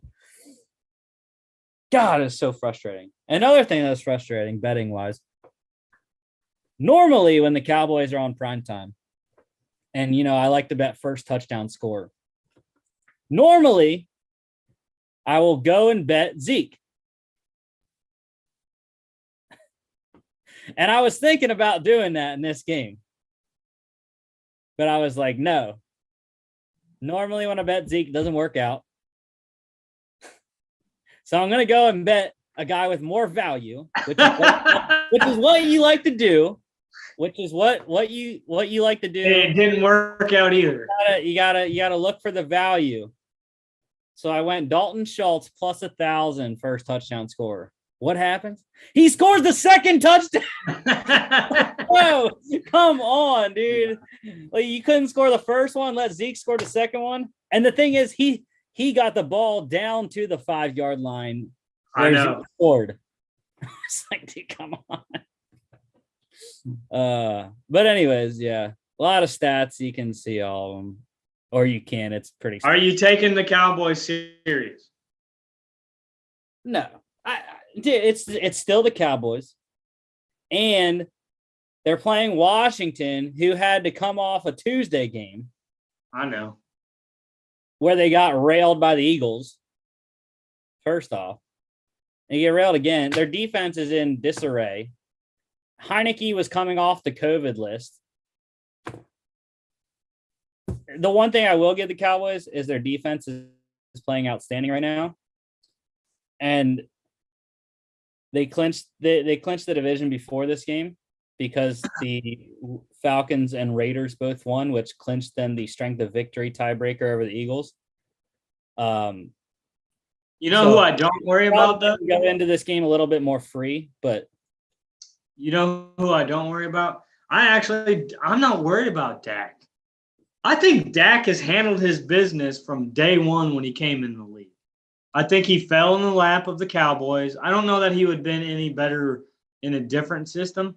I'm worried about their running game, and that has nothing, in my opinion, to do with their offensive line because they give enough time for Dak to make decisions. I wonder if Zeke is 100%. Or is he really as good of a back as he is when he came into this league? Yeah. Zeke's always been weird the last 2 years, but another big man touchdown in this game here. Terrence Steele, 1-yard touchdown catch. Defensively, how can you not go with DeMarcus Lawrence? I mean, look how long his stat line is, dude. 2 tackles, both of them solos, sack, tack loss, pass selection, QB hit, and a 40-yard pick six where he juked the guy out on the side. Defensive end, baby. One thing that I was confused on, though, the Cowboys currently sit in the 2nd seed. And I have no idea how. Because the first tiebreaker for NFL playoff seeding is head-to-head, right?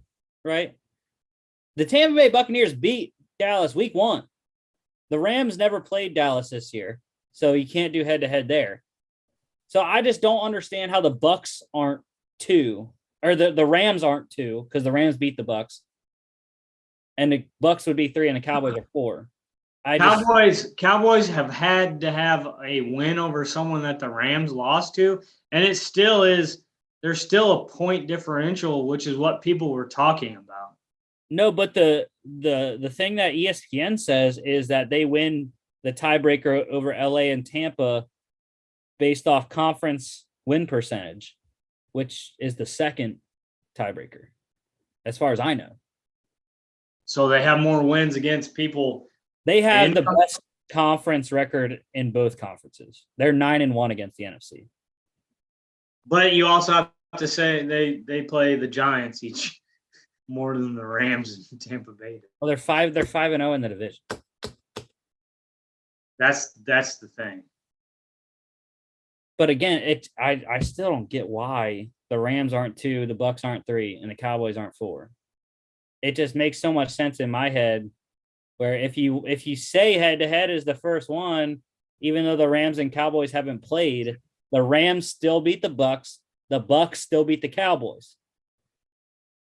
If we move forward in the future and we have an AFC and NFC and get rid of the divisions, that would make sense. Yeah. And who says that we don't? I mean, I like when you have the rivalries of the Eagles and Giants and Cowboys, but what if you just made it an NFC and AFC and you said X amount of teams make the playoffs from here up? I don't think that you would lose rivalries. I don't know. I don't want that because I still love the division. It goes back to baseball more than basketball needs that. They need no divisions. But in baseball, you have like the Cubs, Cardinals, and you're fighting it out. But there is something to argue is what if you have more wins in one division and you get an 8-8 team in another division? What if you got rid of the divisions and you only had NFC and AFC? That's why there is divisions. But you would have a better playoff product if you did just say we're going to take the top teams from both divisions. Yeah, but then you have the situation where the 7-9 Seahawks beat the Saints. I know. And you have the wild card Giants. I like those. So I think they're nice. I think there's an argument on both sides. I think there is. Cowboys covered -10 over 46 by themselves. Crazy. They had over 46 hit in the first half. So. All right, NCAA news. Got some transfers here. Ohio State quarterback Jack Miller III transferring to Florida to be a quarterback for Billy Napier. This one, I'm looking at Heisman for next season, Mark. Georgia Tech running back Jahmyr Gibbs transferring to Alabama.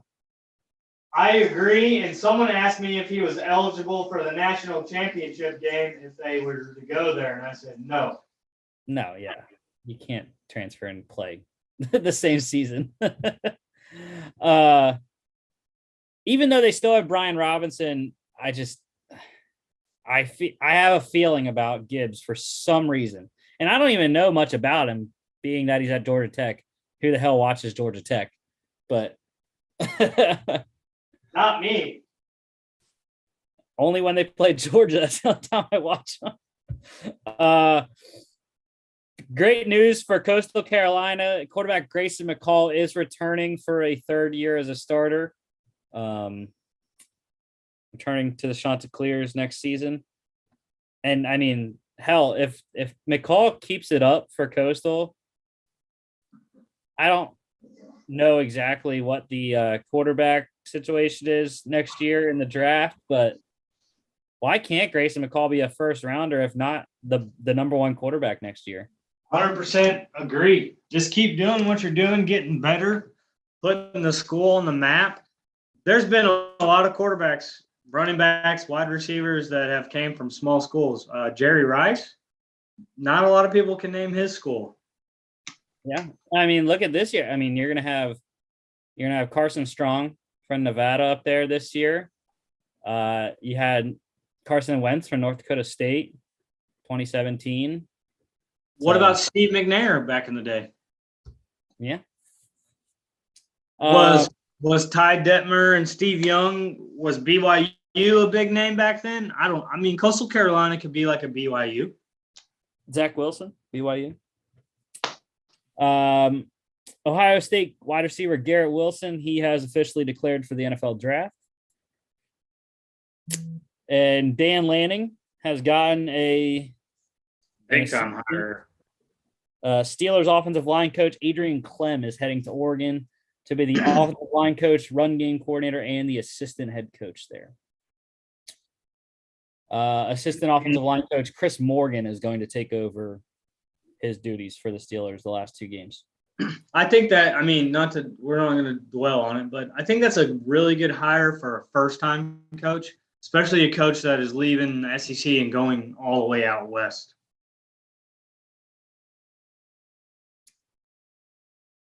And finally, speaking of Dan Lanning, they announced today he will be calling the defensive signals for Georgia in their college football playoff semifinal game.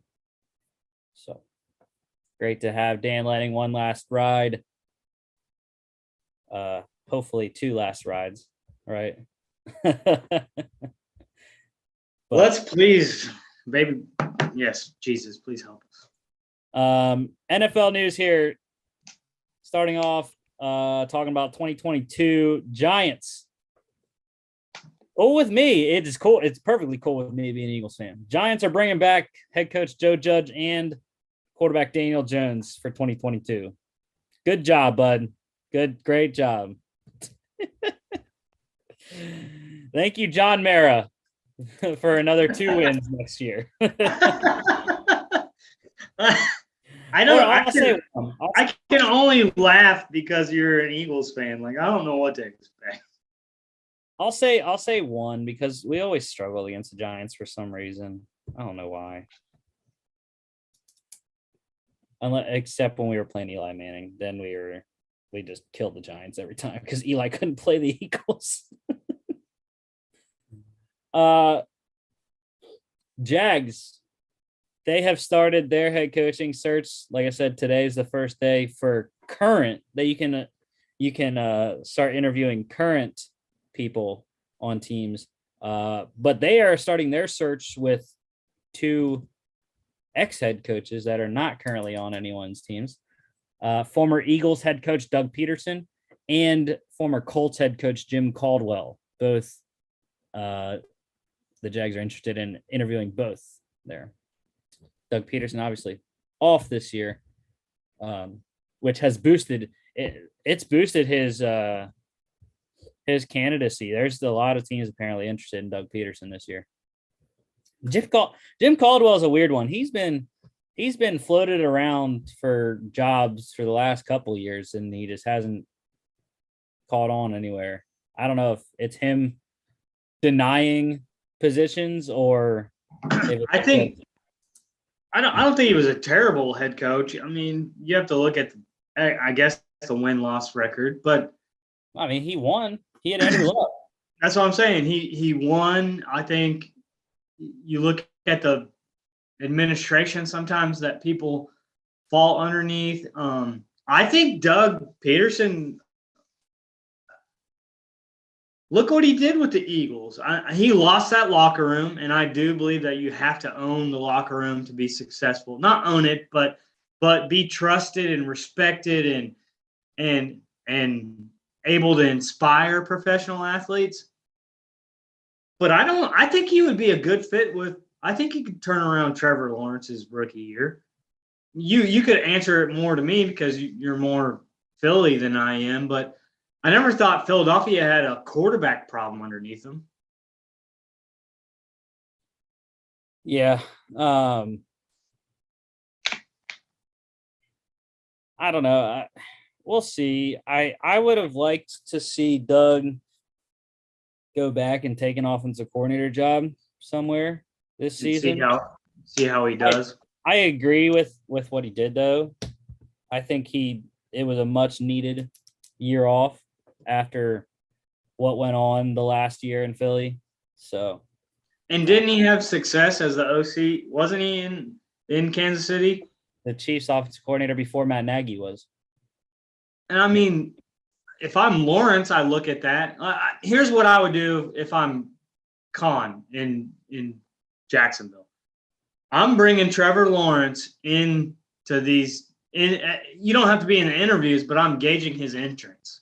Do you want a good OC? Do you want somebody that's going to establish culture? What are you looking for in a coach? What was Dabo? How would you say Dabo was a coach? Was he offensive minded? Was he atmosphere? What was he relationship? And he let his OCs do their job. But I'm gauging interest if we're building around him. All right, let's get to COVID. Players placed on the list. There's a lot more, again, like there is almost every week. Patriots linebackers Matt Judon and Jawan Bentley. Bucs wide receiver Mike Evans.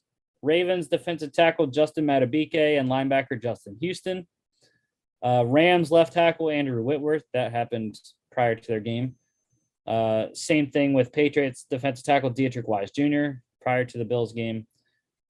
Same thing with Jaguars linebacker Miles Jack. And then Jags also added today tight end Dan Arnold and defensive end Kayla Von Chason. Jets defensive lineman Quinnen Williams, Raiders wide receiver Brian Edwards, and quarterback Marcus Mariota. Again, those were both before the Broncos game. Colts corner TJ Carey, running back Marlon Mack, and offensive tackle Braden Smith. Panthers defensive end Brian Burns, linebacker Shaq Thompson, and defensive end Marquise Haynes Sr. Bengals quarterback Brandon Allen. Eagles defensive end Derek Barnett and defensive end Teron Jackson. Titans wide receiver Julio Jones, linebacker Bud Dupree, and wide receiver Nick Westbrook-Akina. Texans running back David Johnson. Chargers corner Chris Harris Jr. and safety Nasir Adderley. Again, a lot of big names. We'll see who clears and who doesn't by Sunday.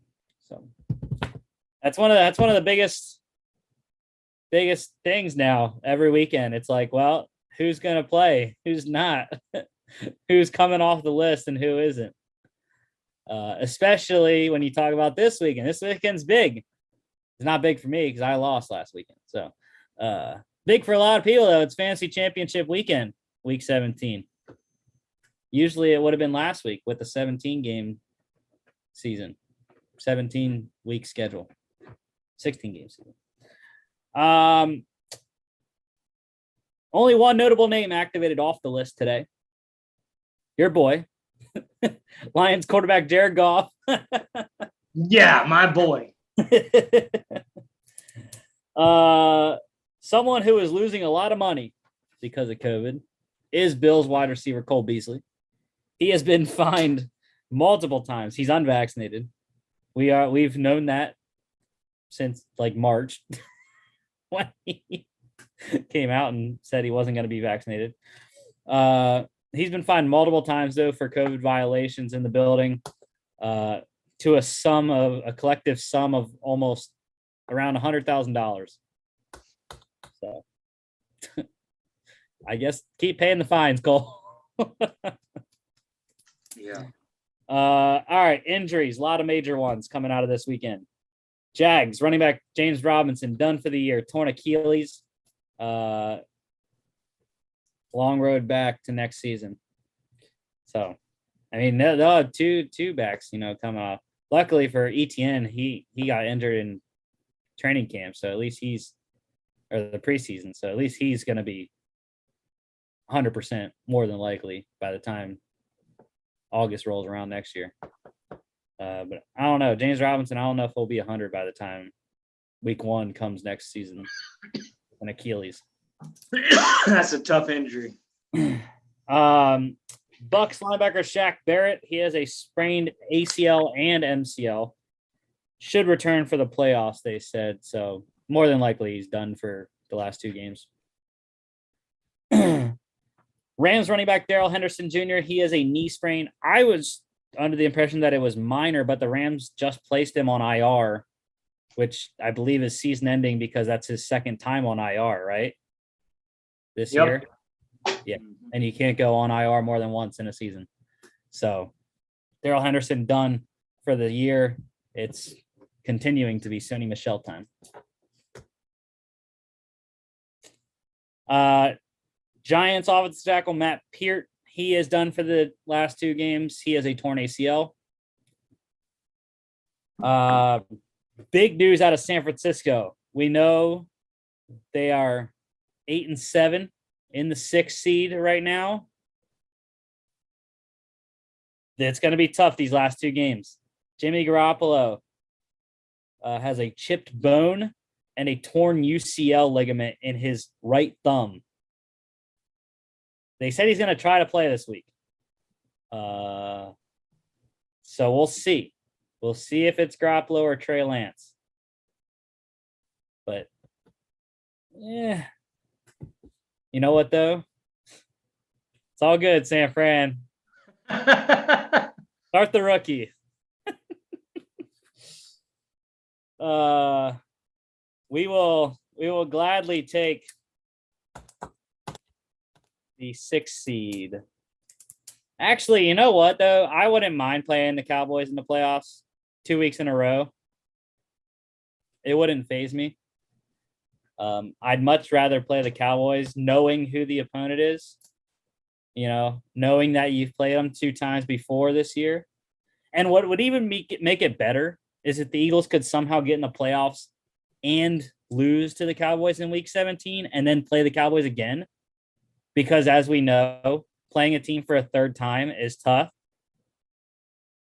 And I think hard. I think that scenario for the Eagles getting swept by Dallas and then having to go and play them again the next week would be a great scenario and a lot of bulletin board material for Nick Sirianni. Because otherwise I would much rather not have to feud with you on Wild Card Weekend. That makes the show even better. We need to feud. And I'd rather not play the Bucs, which no one is going to get to the 5 seed other than the Cardinals or the Rams. So, yeah. Hey, but if the Cardinals can win the division, I'll go to Arizona. I will gladly let the Eagles go to Arizona and play the Cardinals. How badly they're playing. Sticking with your Rams, though, Rookie linebacker Ernest Jones, he has a high ankle sprain week to week. Should return for the playoffs there. Getting to my Eagles, though, running back injury issues. Running back Miles Sanders, he has a broken bone in his hand. It is to be determined on whether he can play this weekend against Washington or not. He left the building with a soft cast on his hand, so but to see. Also, running back Jordan Howard, he has a stinger, which usually you're fine being classified with a stinger. But the only issue is 2 years ago when he was with Philadelphia, he was also initially classified with a stinger, ended up missing 6 games with a neck injury there. So Ravens corner Anthony Averett, he has a fractured rib, likely going to be out this week. Baltimore just, I don't even know they probably don't even know who they're starting at corner every week now. The amount of injuries they've had in the secondary. Jets offensive tackle Mekhi Becton, he's done for the year. I didn't hear anything about the actual injury. I just saw a quote from Robert Saleh that said he said Becton is out for the season. Or he said Becton is done for the year. So I have no idea. Oh, actually, you know what? I forgot. It won't probably be completely Sony Michel time because I completely forgot the Rams are getting back a running back too. Anderson? Cam Akers. No, Cam Akers is coming for the playoffs. Wow. So Henderson has an MCL sprain. Ian Rappaport just said Cam Akers has a chance to play this weekend. That's big time. Torn Achilles in July. I mean, he could play. I don't know how I would. Man, how old is Akers? He must be young. Oh, yeah. He's only in his 3rd season, I believe. I mean, he's young, but that's still really, really fast. That's fast for an ACL. 5 months. I would hold him to the playoffs. Maybe he didn't like tear it. Was it like a partial tear or? I thought it was a tear. That's unheard of. He must have spent like 2 months in a hyperbaric chamber by himself rehabbing. I would hold him to the playoffs, especially with a 1-game lead on the Cardinals in the division. I mean, Achilles is usually a year. The only thing is that, the Rams are still in play. Everyone is still in play for that number 1 seed with the Bucs, Cowboys, and Rams only being 1 game back of the Packers. And also, even if they don't get the 1, they're still in play for the 2. So, I think the most important before we move on for having home field advantage is Tampa Bay.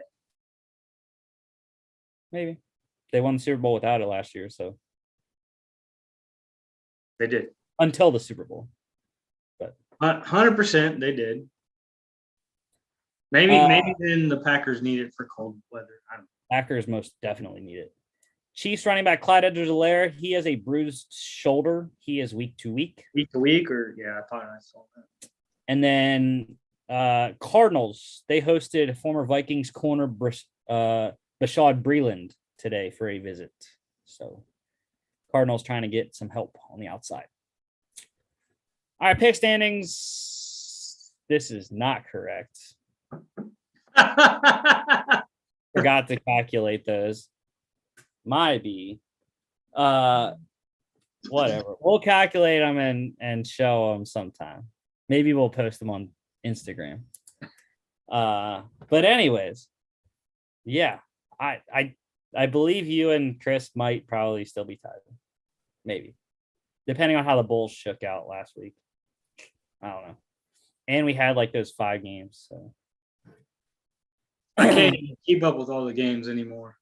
I could be totally last, or I could be first and you could put me totally last. I wouldn't even know. Anyways, this game already happened today, but these were our picks. Chris Lone Wolf, Nevada, because he doesn't pay attention. I might have given Mark inside info that Carson Strong wasn't playing. But I'm not going to jail. So yeah, Mark and I were on the Broncos there, and we picked Western Michigan and they won. So tomorrow though, starting a big Whoa, we're all on Houston. This is gonna backfire. Yeah, tomorrow starts a big slate the next 3 days and next 4 days in college football. Even you can go to 5 days too.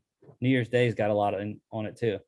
But tomorrow, Ticket Smarter, Birmingham Bowl, number 20 Houston against Auburn. Dude, I mean, how can we pick Auburn? It's no Bo Nix. I believe TJ Finley will start. No, there's no Bo Nix. I joke because when we all are on the same team, but I don't understand how Auburn's favored. That's what I don't get. You and I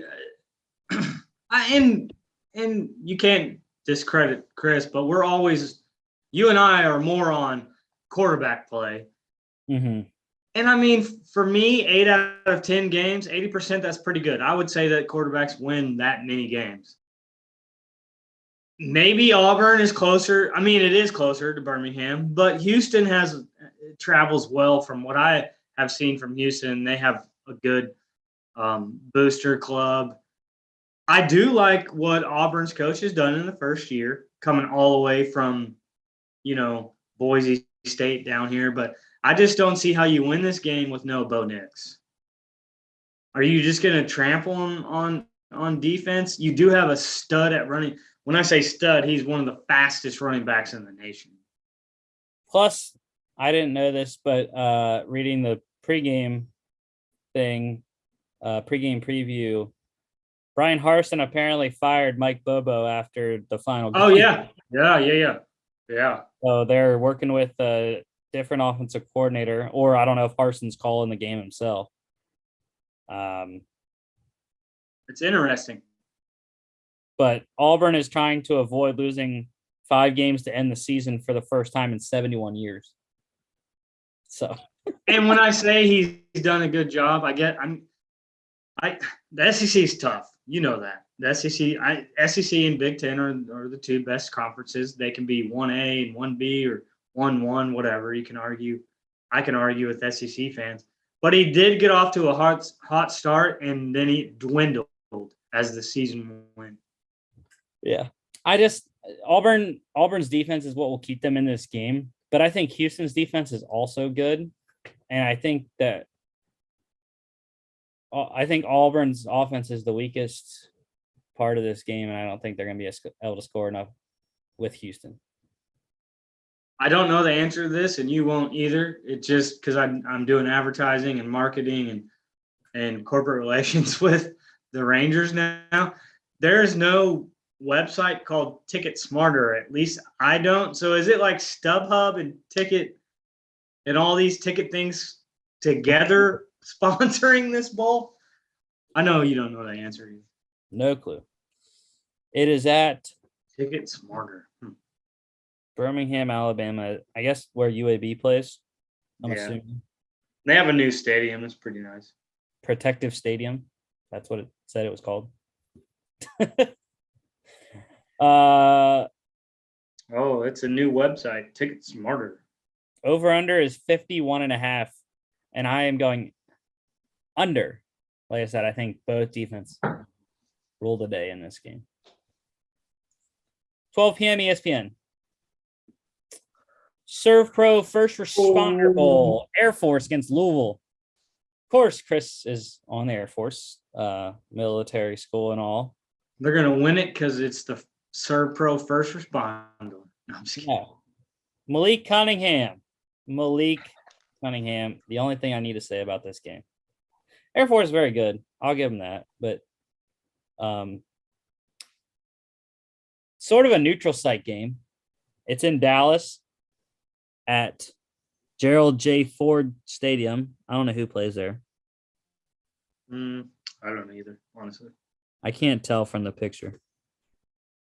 SMU? Maybe. It is a Reds. There is red in the stands, I think it's SMU. possibly. But anyways, yeah, I just like Malik Cunningham. I picked him a couple times. 6-6 Louisville. I do like Hazik Daniels too for Air Force, but and Brad Roberts, the fullback, but Air Force probably wins the game. I mean, I like Malik Cunningham. it's funny that you said that. We talked about it, and you're like, "Are you sure you want to roll with Louisville?" And I was like, "Yeah," but something drew me to Air Force, and I'll say this: and it has nothing to do with a military school because we've seen Army play well, we've seen Navy play bad, and then Navy beats Army. Air Force is well disciplined, and I hate to say that because that's what they're military. They know what they do well, and they do it really well. Does that make sense? They don't get outside of their game plan. They don't get high. They don't get low. And at the end of every game, whether they're an underdog by 1.5, and even when they've been favored, they're close in games and they're able to finish. And so for me, I do love Malik Cunningham. I've seen him put up numbers. If it is a close game, I think it would swing Air Force's game. If you're going to make it an athletic game where we have to score points, I think that favors Louisville. It's decreased by half a point. It's now a 1-point game for Louisville. So I'm going to go out on a ledge. Talking about it. I'm not going to get a win for this, but I'll say it right now. Air Force wins this game. I just feel it. I feel it in my gut. Over under is 55 though. I'm going over. Malik Cunningham's going to score. If it's over, Louisville wins this game. 3:15 on ESPN. We got to gain ground on Chris, so we're going a lot of making him lone wolf some stuff. AutoZone Liberty Bowl, Mississippi State against Texas Tech. When we were talking about this pre-show, I was like, this is a game that I just really do not want to watch. It should actually be fun. Both are air raid schools. So it's air raid, and I'm picking one better air raid than the other. Yeah, and one that actually has their head coach.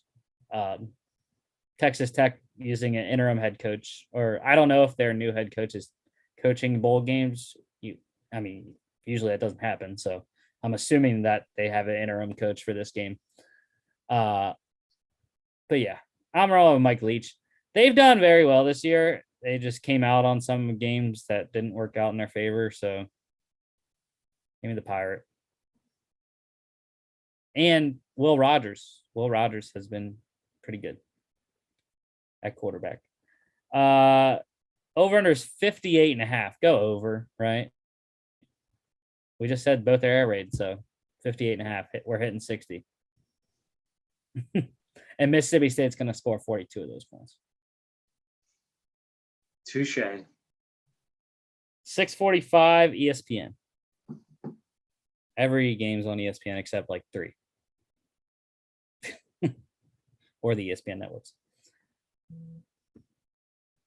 San Diego County Credit Union Holiday Bowl. Here we go. Here we go. I forgot to say the Mississippi State Texas Tech game. That is at Liberty Bowl Memorial Stadium, where Memphis plays in Memphis, Tennessee. Gotcha. So, San Diego County Credit Union Holiday Bowl, UCLA against number 18 NC State. Chris Lone Wolf and the Wolfpack. And we talked about this pre-show too. And it always backfires for me. Can we say that first? I know you like to pick against NC State. And I'm going, I know I probably talk way too much about quarterbacks and everyone gets annoyed because I talk about quarterbacks, but DTR, baby. Give me DTR. And Leary, though, in this game, Leary can play. Devin Leary is capable. And the running game, though. The running game. That's why I'm going with UCLA. So take it away. I believe in UCLA's running game. Zach Charbonnet and Britton Brown should play an integral role in this game. It's at Petco Park. It's the opposite side of the U.S. And I don't think UCLA travels well because you have a lot more to do in L.A. than you do. Well, I'm not going to compare the cities, but how many people are really going to come out to NC State? If this was a semifinal game, I'm sure NC State fans would pay a lot of money to go out there. So I'm going with the running game. Yeah. And I do really like Zonovan Knight, though, for NC State. He's one of my favorite backs. But, yeah. DT, give me the more experienced quarterback, too. I mean, DTR has been the starter at UCLA for 3 years. Or 2.5. I think it's 3 this year. At least 2. I think this Devin Leary's second. Second mission. Yeah. This might be fun to watch, though. It could be a good game. Yeah, and it's on primetime and not on ESPN. You know why? Because UCLA doesn't play on ESPN. It's a Pac-12 school. They got to deal with Fox. Shout out to Jordan Falk in the NC State band. We'll be looking for you. That is my wife's cousin. Over under 60. 60. Can we get to 60? I actually think this is going to be high scoring. I do. I mean, why wouldn't it be? I agree. Look at the Mississippi State, NC State game. Look at UCLA, LSU. Like, these teams together, I think they could combine for that.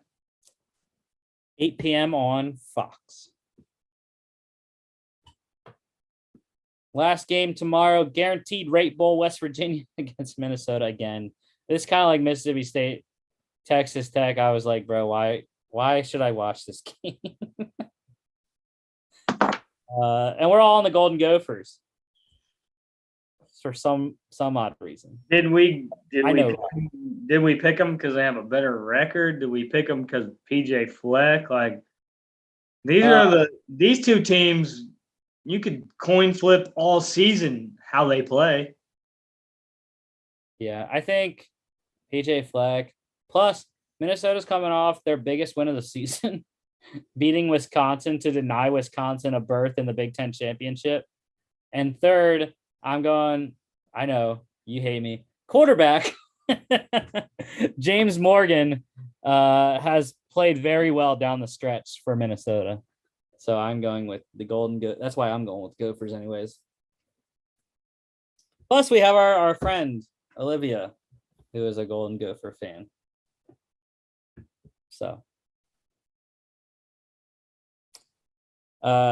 This game is at Chase Field in Phoenix. I don't know who. Oh, is that where the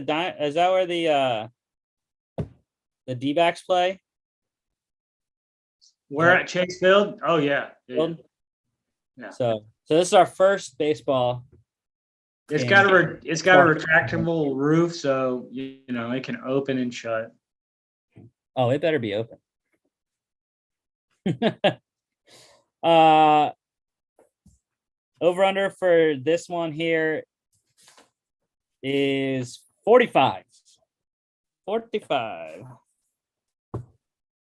Give me the under. I think both teams are going to run the ball. Letty Brown for West Virginia should have a lot to do with this game.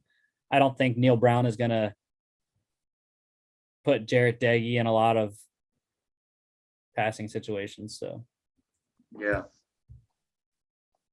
Late one, though. It's 10:15 on ESPN. Nope, I'm going to sleep. You probably won't miss much. Until it becomes one of the best bowl games. I'll get a text message at midnight. Mark, they're in the third over. They're starting the second overtime. It becomes one of the best bowl games of the season.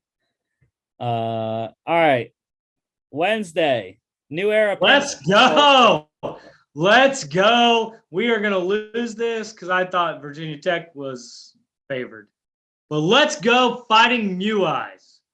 So this was this day was supposed to start earlier at Fenway Park with SMU and Virginia. That got canceled because of COVID.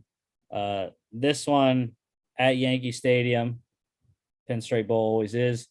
But yeah, Fighting Day Mew Eyes. We were on Talia Tagovailoa.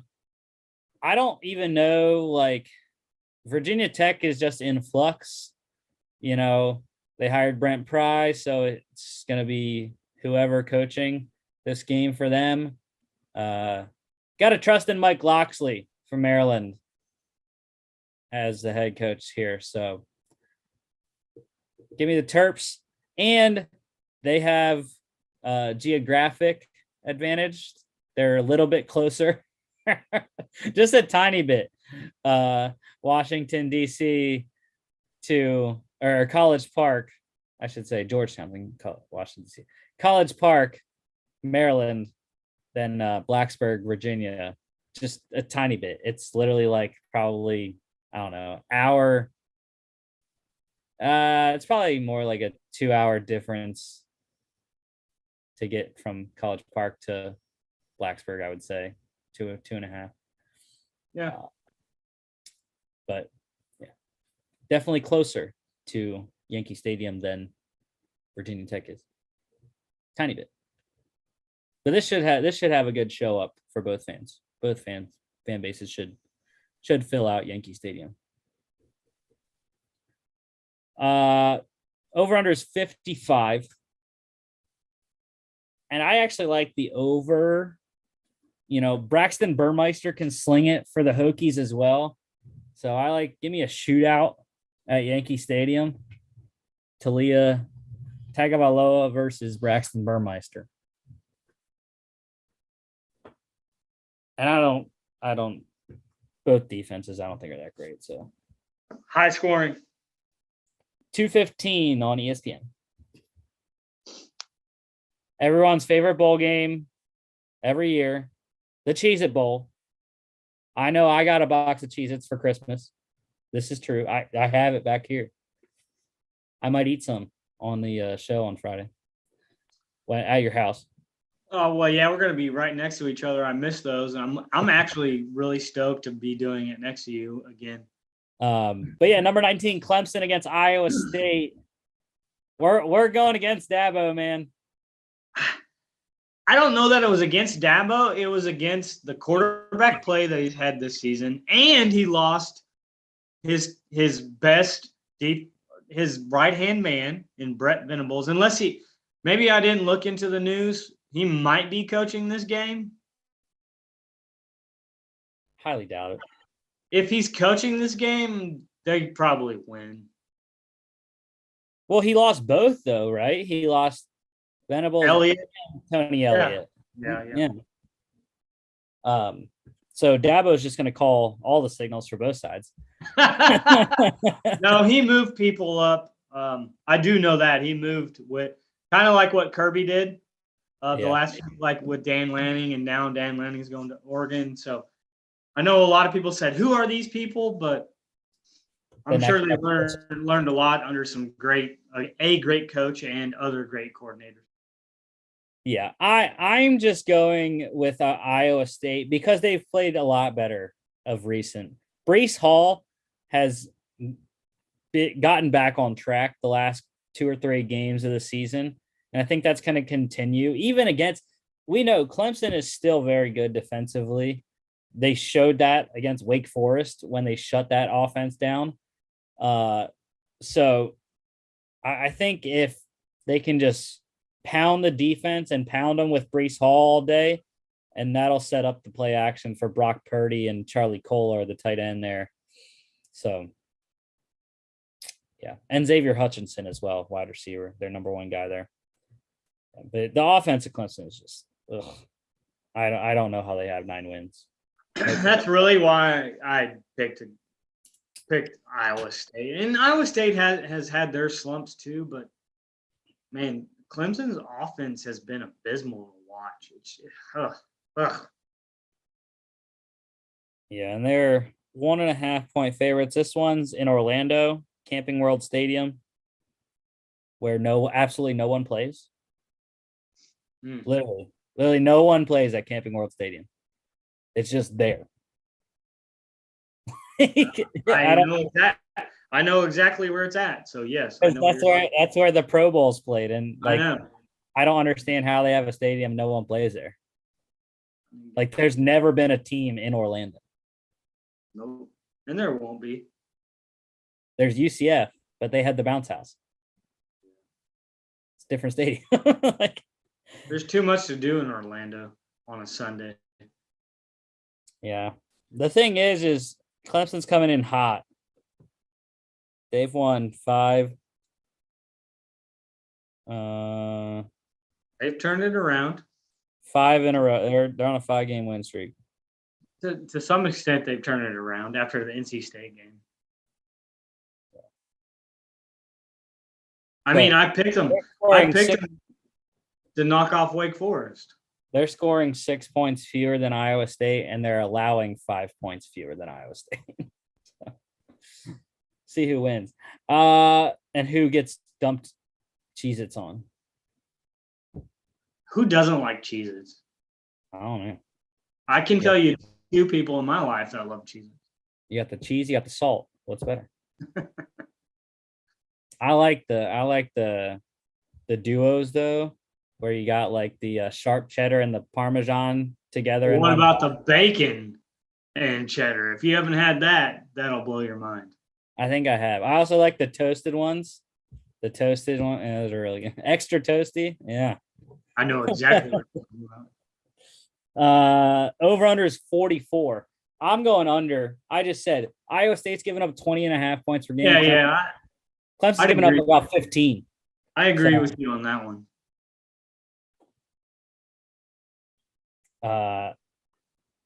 This one is 5:45 on ESPN. This is one of my favorite bowl games of the year. It's the first one that we have ranked against ranked of the bowl season. Valero Alamo Bowl, number 14 Oregon against number 16 Oklahoma. We're all on the Ducks. I don't know who's coaching either team. Can anyone tell me this? No clue. Because Cristobal is already in Miami. We know Lincoln Riley is in USC. I really do believe that Brett Venables said he would coach this game. Okay, let me look this up. So while you do that, this one is going to be played at San Antonio in the Alamo Dome, where UTSA plays.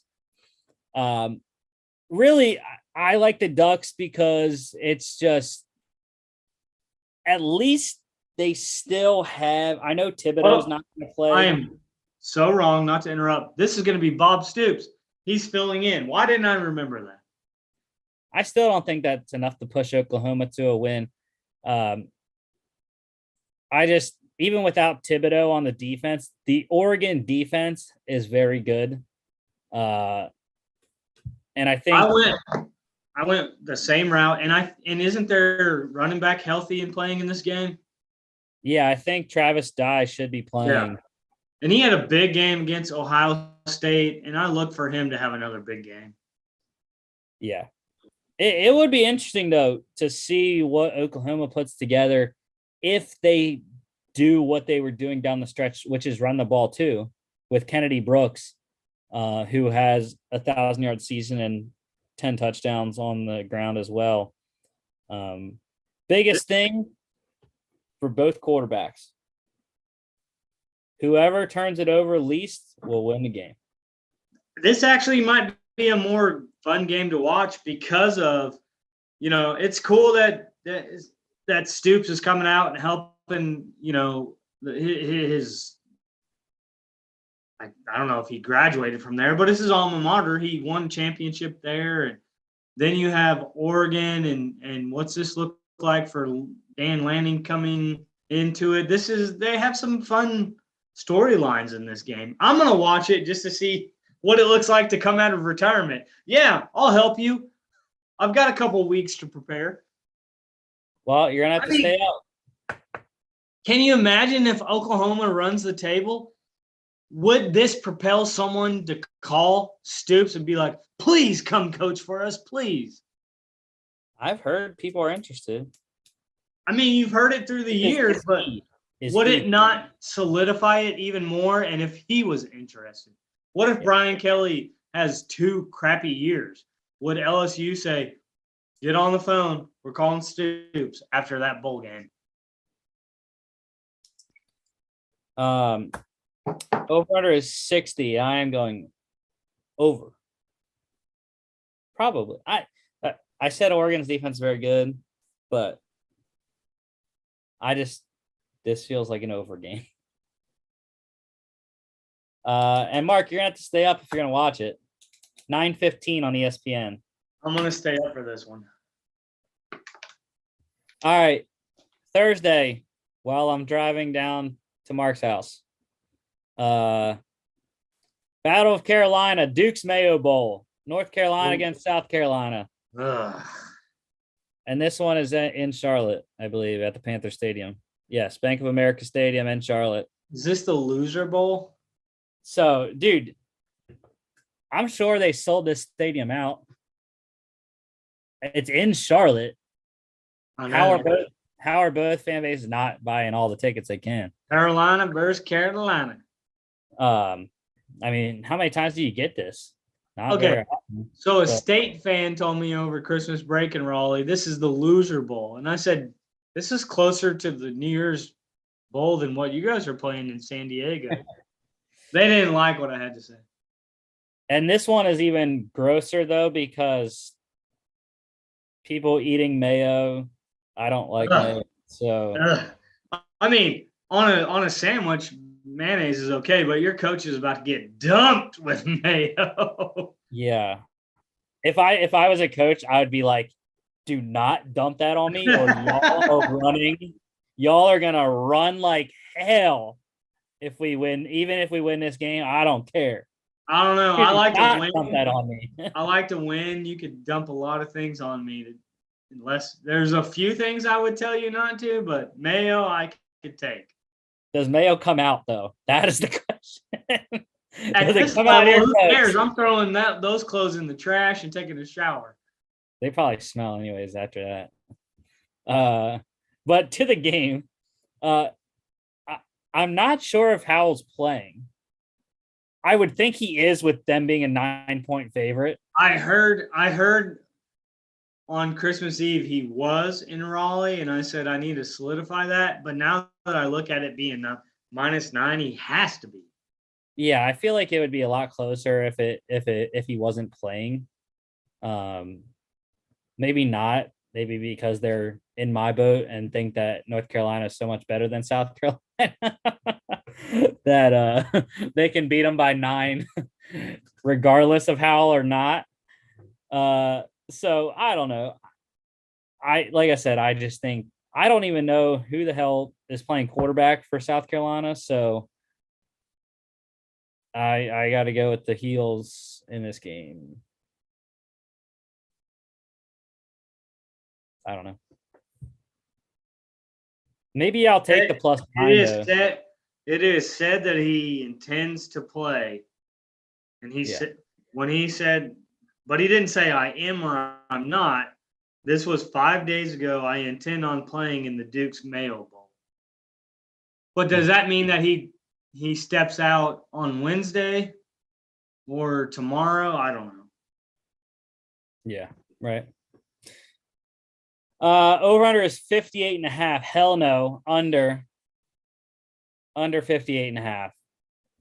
Absolutely no confidence that South Carolina can score that many points. 11:30. 58 points. 58.5, yeah. Combined. Yes. But you do know how bad UNC's defense is. I don't think it matters. Let's say South Carolina gets to 21. I think they can get to 21. I don't know.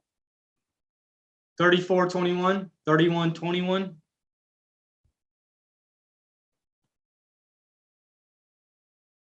11:30 38-20. on ESPN. South Carolina scoring 21 points per game. That's how much they score a game? Yes. I didn't even know that. I'm telling you. They get to 21. I think they could get right at 58. But South Carolina only gives up 24 a game. Well, that's the scary that's why I think South Carolina has a really good chance. And now that we all picked the Tar Heels, even though I love them and love the colors. UNC is a lot better, though. They put up 36 and give up 31. Then I think it's a shootout. No.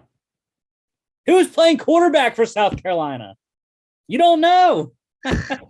Zeb Nolan. I don't know. I don't know. He already graduated. Not really. He still has to go through the spring, just saying. But yes, 11:30 on ESPN. I will be listening to that game. Trans Perfect Music City Bowl. Mark, did you look up this company? I did not, but I think it's a credit agency. Tennessee against Purdue.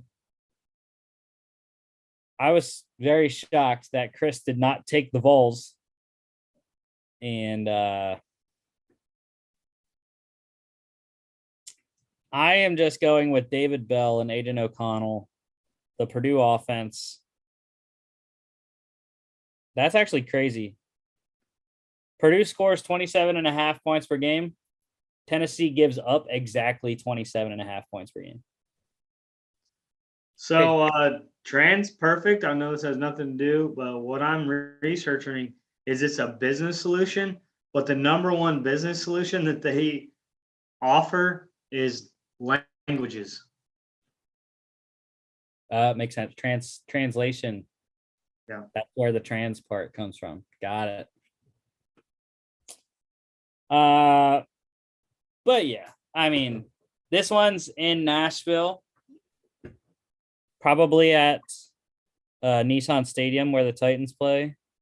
Yes, it is. I am correct. Look at me. I'm so good. I actually passed Nissan Stadium on my way back up to Milwaukee from Athens. It's a nice sight. But yeah, I just like Purdue. Think they're the better team overall. So I'm probably wrong, but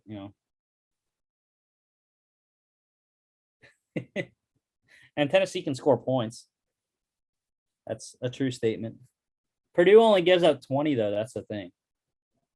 My thing is it's a little closer to town than Purdue, but Purdue's not that far off geographically. And sometimes your teams can have lags. I'm high on Heupel being a coach, though. But you kind of talked me over the ledge. Purdue's that top 5 beater, man. They've been beating teams down. And so that's the only thing that scares me. Do they bring their A game knowing that they're playing a 7-5 team? Yeah. Yeah, I got you. This one over under is 63.5. They expect a lot of fireworks here. I don't think it gets there. Like I said, Purdue is a very, very good defense, only giving up 20 points per game. Tennessee gives up about 27.5 points per game, which is exactly how many Purdue scores. So give me the under 63.5, 3 p.m. on ESPN. I will also be listening to that one. This one, I will be at Mark's house for the first game. I'm going to make sure I'm at his house by 7 p.m. And there better be food waiting for me, Mark. Number 12 Pitt against number 10 Michigan State, Chick-fil-A Peach Bowl in Atlanta, Mercedes-Benz Stadium. Mark and I are on the Sparty. No Kenny Pickett for Pitt. I just could not go with Pittsburgh with a backup quarterback.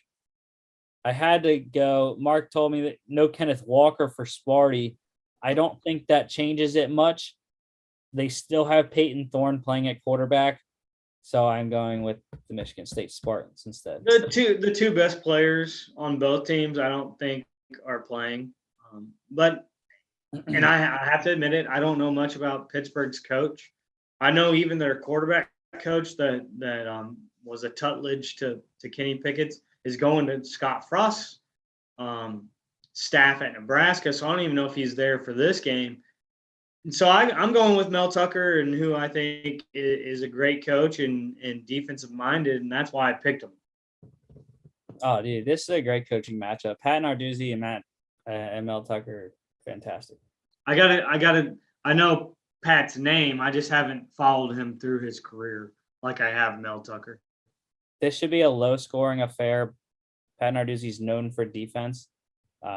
Michigan State had a good defense as well this year. That's the side Mel Tucker's from as well, right? Mm-hmm. So, I mean, if you get here in time, we can just go to the game if you want to. I'll just drive straight to Atlanta. I mean, I can grab us tickets easily. But yeah, I really wish though that Pickett and Walker were playing, dude. I would have loved show. What a show that would have been, man. I would have loved to see this game if they were both playing. I would have loved to see this game week 2 or 3 in the college football season. Yeah. Over under is 56. Again, I'm going under. It would probably be close. Pitt allows 23 per game. Sparty gives up 25.5. Their offenses, though, score a lot. 43 for Pitt, 32 for Michigan State. I think the defenses, though, prevail in this game. 7 p.m. on ESPN. So that means I gotta leave at like my normal time. I'll leave an extra hour early just for you, Mark. I'll leave at 8 instead of 9. All right, the last bowl game we got on here, SRS Distribution Las Vegas Bowl, Wisconsin against Arizona State. We're all on the Badgers. I have no idea still how Arizona State got to 8 wins. Probably because they play in the Pac-12 South. Pac-12 South sucks. Other than Utah.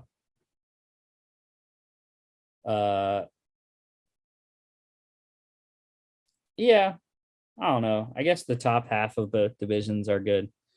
You got UCLA, but USC was trash. Colorado was trash, and Arizona only won 1 game. So, Pac-12 North definitely better. But Jalen Daniels is just, I don't know. He's just a roller coaster ride every week. So give me Braylon Allen, running back for Wisconsin. And hopefully Graham Mertz can put something up. I would just hand it off to Braylon Allen the entire game, though.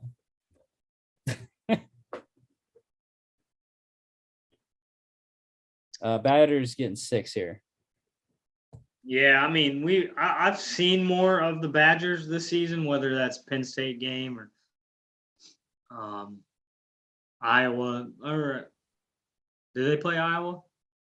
Yeah. No, I watched the Penn State game and the Notre Dame game, and I know what they're capable of, and I know their deficiencies, which some are glaring, but it's good at running. Graham Mertz, don't ask him to do a lot, and he is accurate. Don't ask him to go down the field, go slants, go curl routes, go quick slants.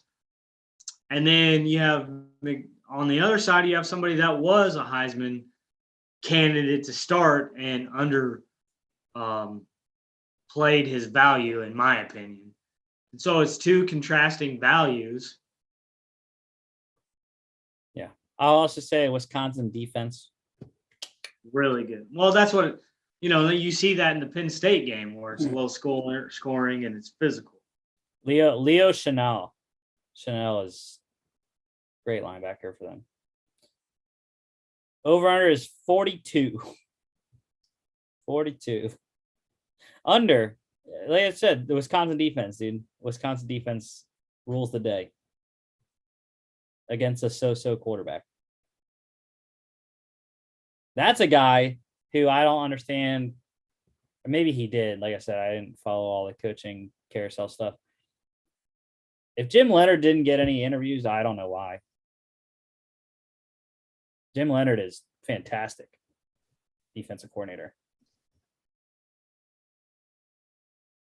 10:30 on ESPN at Allegiant Stadium where the Raiders play. All right. Monday Night Football about 10 minutes away from kicking off. Dolphins at the Saints. Chris is being a homer, picking his team, his second team. Yeah. Dude, I mean, I am picking the Dolphins. It's Ian Book's first start, who is the winningest quarterback in Notre Dame history with 30 wins. But Brian Flores is known for defense, and that has been the carrying force throughout their 6-game win streak. And with a win tonight, the Dolphins can become, I think they said the first or the second team in NFL history. I think it was. Or maybe it was the second team since the merger, whatever. They're going to make some sort of history if they win tonight, being the first team in a while or ever, like I said, I don't remember, to have both a 7-game losing streak and a 7-game winning streak in the same season. I'm blitzing the hell out of Ian Book if I'm Brian Flores. For me, it came down to a rookie starting this late in the season, but maybe that makes him somewhat more mature. This whole history thing scares me a little bit because when people bring that up, the opposing team usually annihilates it. The only way that the Saints win, and this is why I picked the Dolphins, is if Alvin Kamara just changes this whole game. We see vintage Alvin Kamara from week 1 or week 2. First team in NFL history. That's the history that they could make. But Alvin Kamara is that good. But I think Flores, like you said, is good enough to game plan for that. Dude, load the box. Load the box, make Ian Book beat you. I think it's the most simple game plan you can get. Now, I'm not saying Ian Book's a scrub because he didn't win 30 games at Notre Dame by handing the ball off. Yeah. And he has been in big-time scenarios, 2 college football playoffs, where he got destroyed both times. But, yeah, like I said, I think it's the easy game plan. Stack the box. Press up with Xavier Howard and Byron Jones on the outside. Against a depleted squad, I mean, they don't have Taysom Hill, at quarterback or X Factor. And Deontay Harris, I believe, is still suspended for, I think this is his last game of his suspension. So they're going to roll out Traquan Smith, Marquez Callaway, Nick Vanette.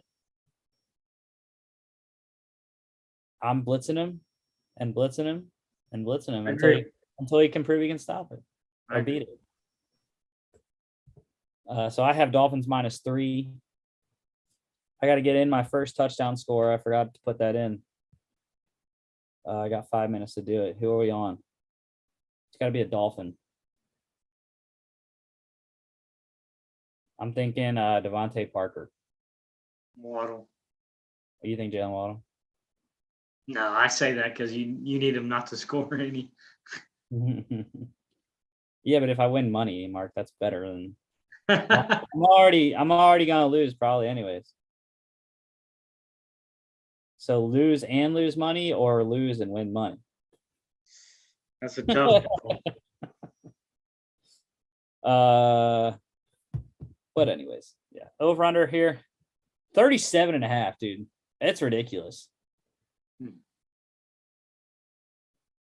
Some people are taking it. I can't. That's a lot for this game. Well, actually, I'm taking it.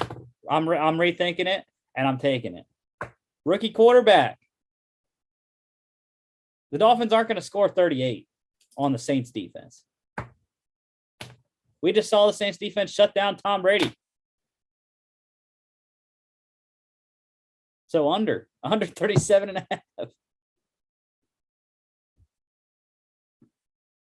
Next Monday. It's going to be a fun one. It's going to be a fun division rival. I will still be at Mark's house. Or someone's house down here. Well, we will be recapping all the games from the weekend. We'll be recapping the college football playoffs and telling you what we are our preview of the national championship, and as well as previewing the Monday night matchup divisional AFC North divisional showdown in Pittsburgh against the Browns versus the Steelers.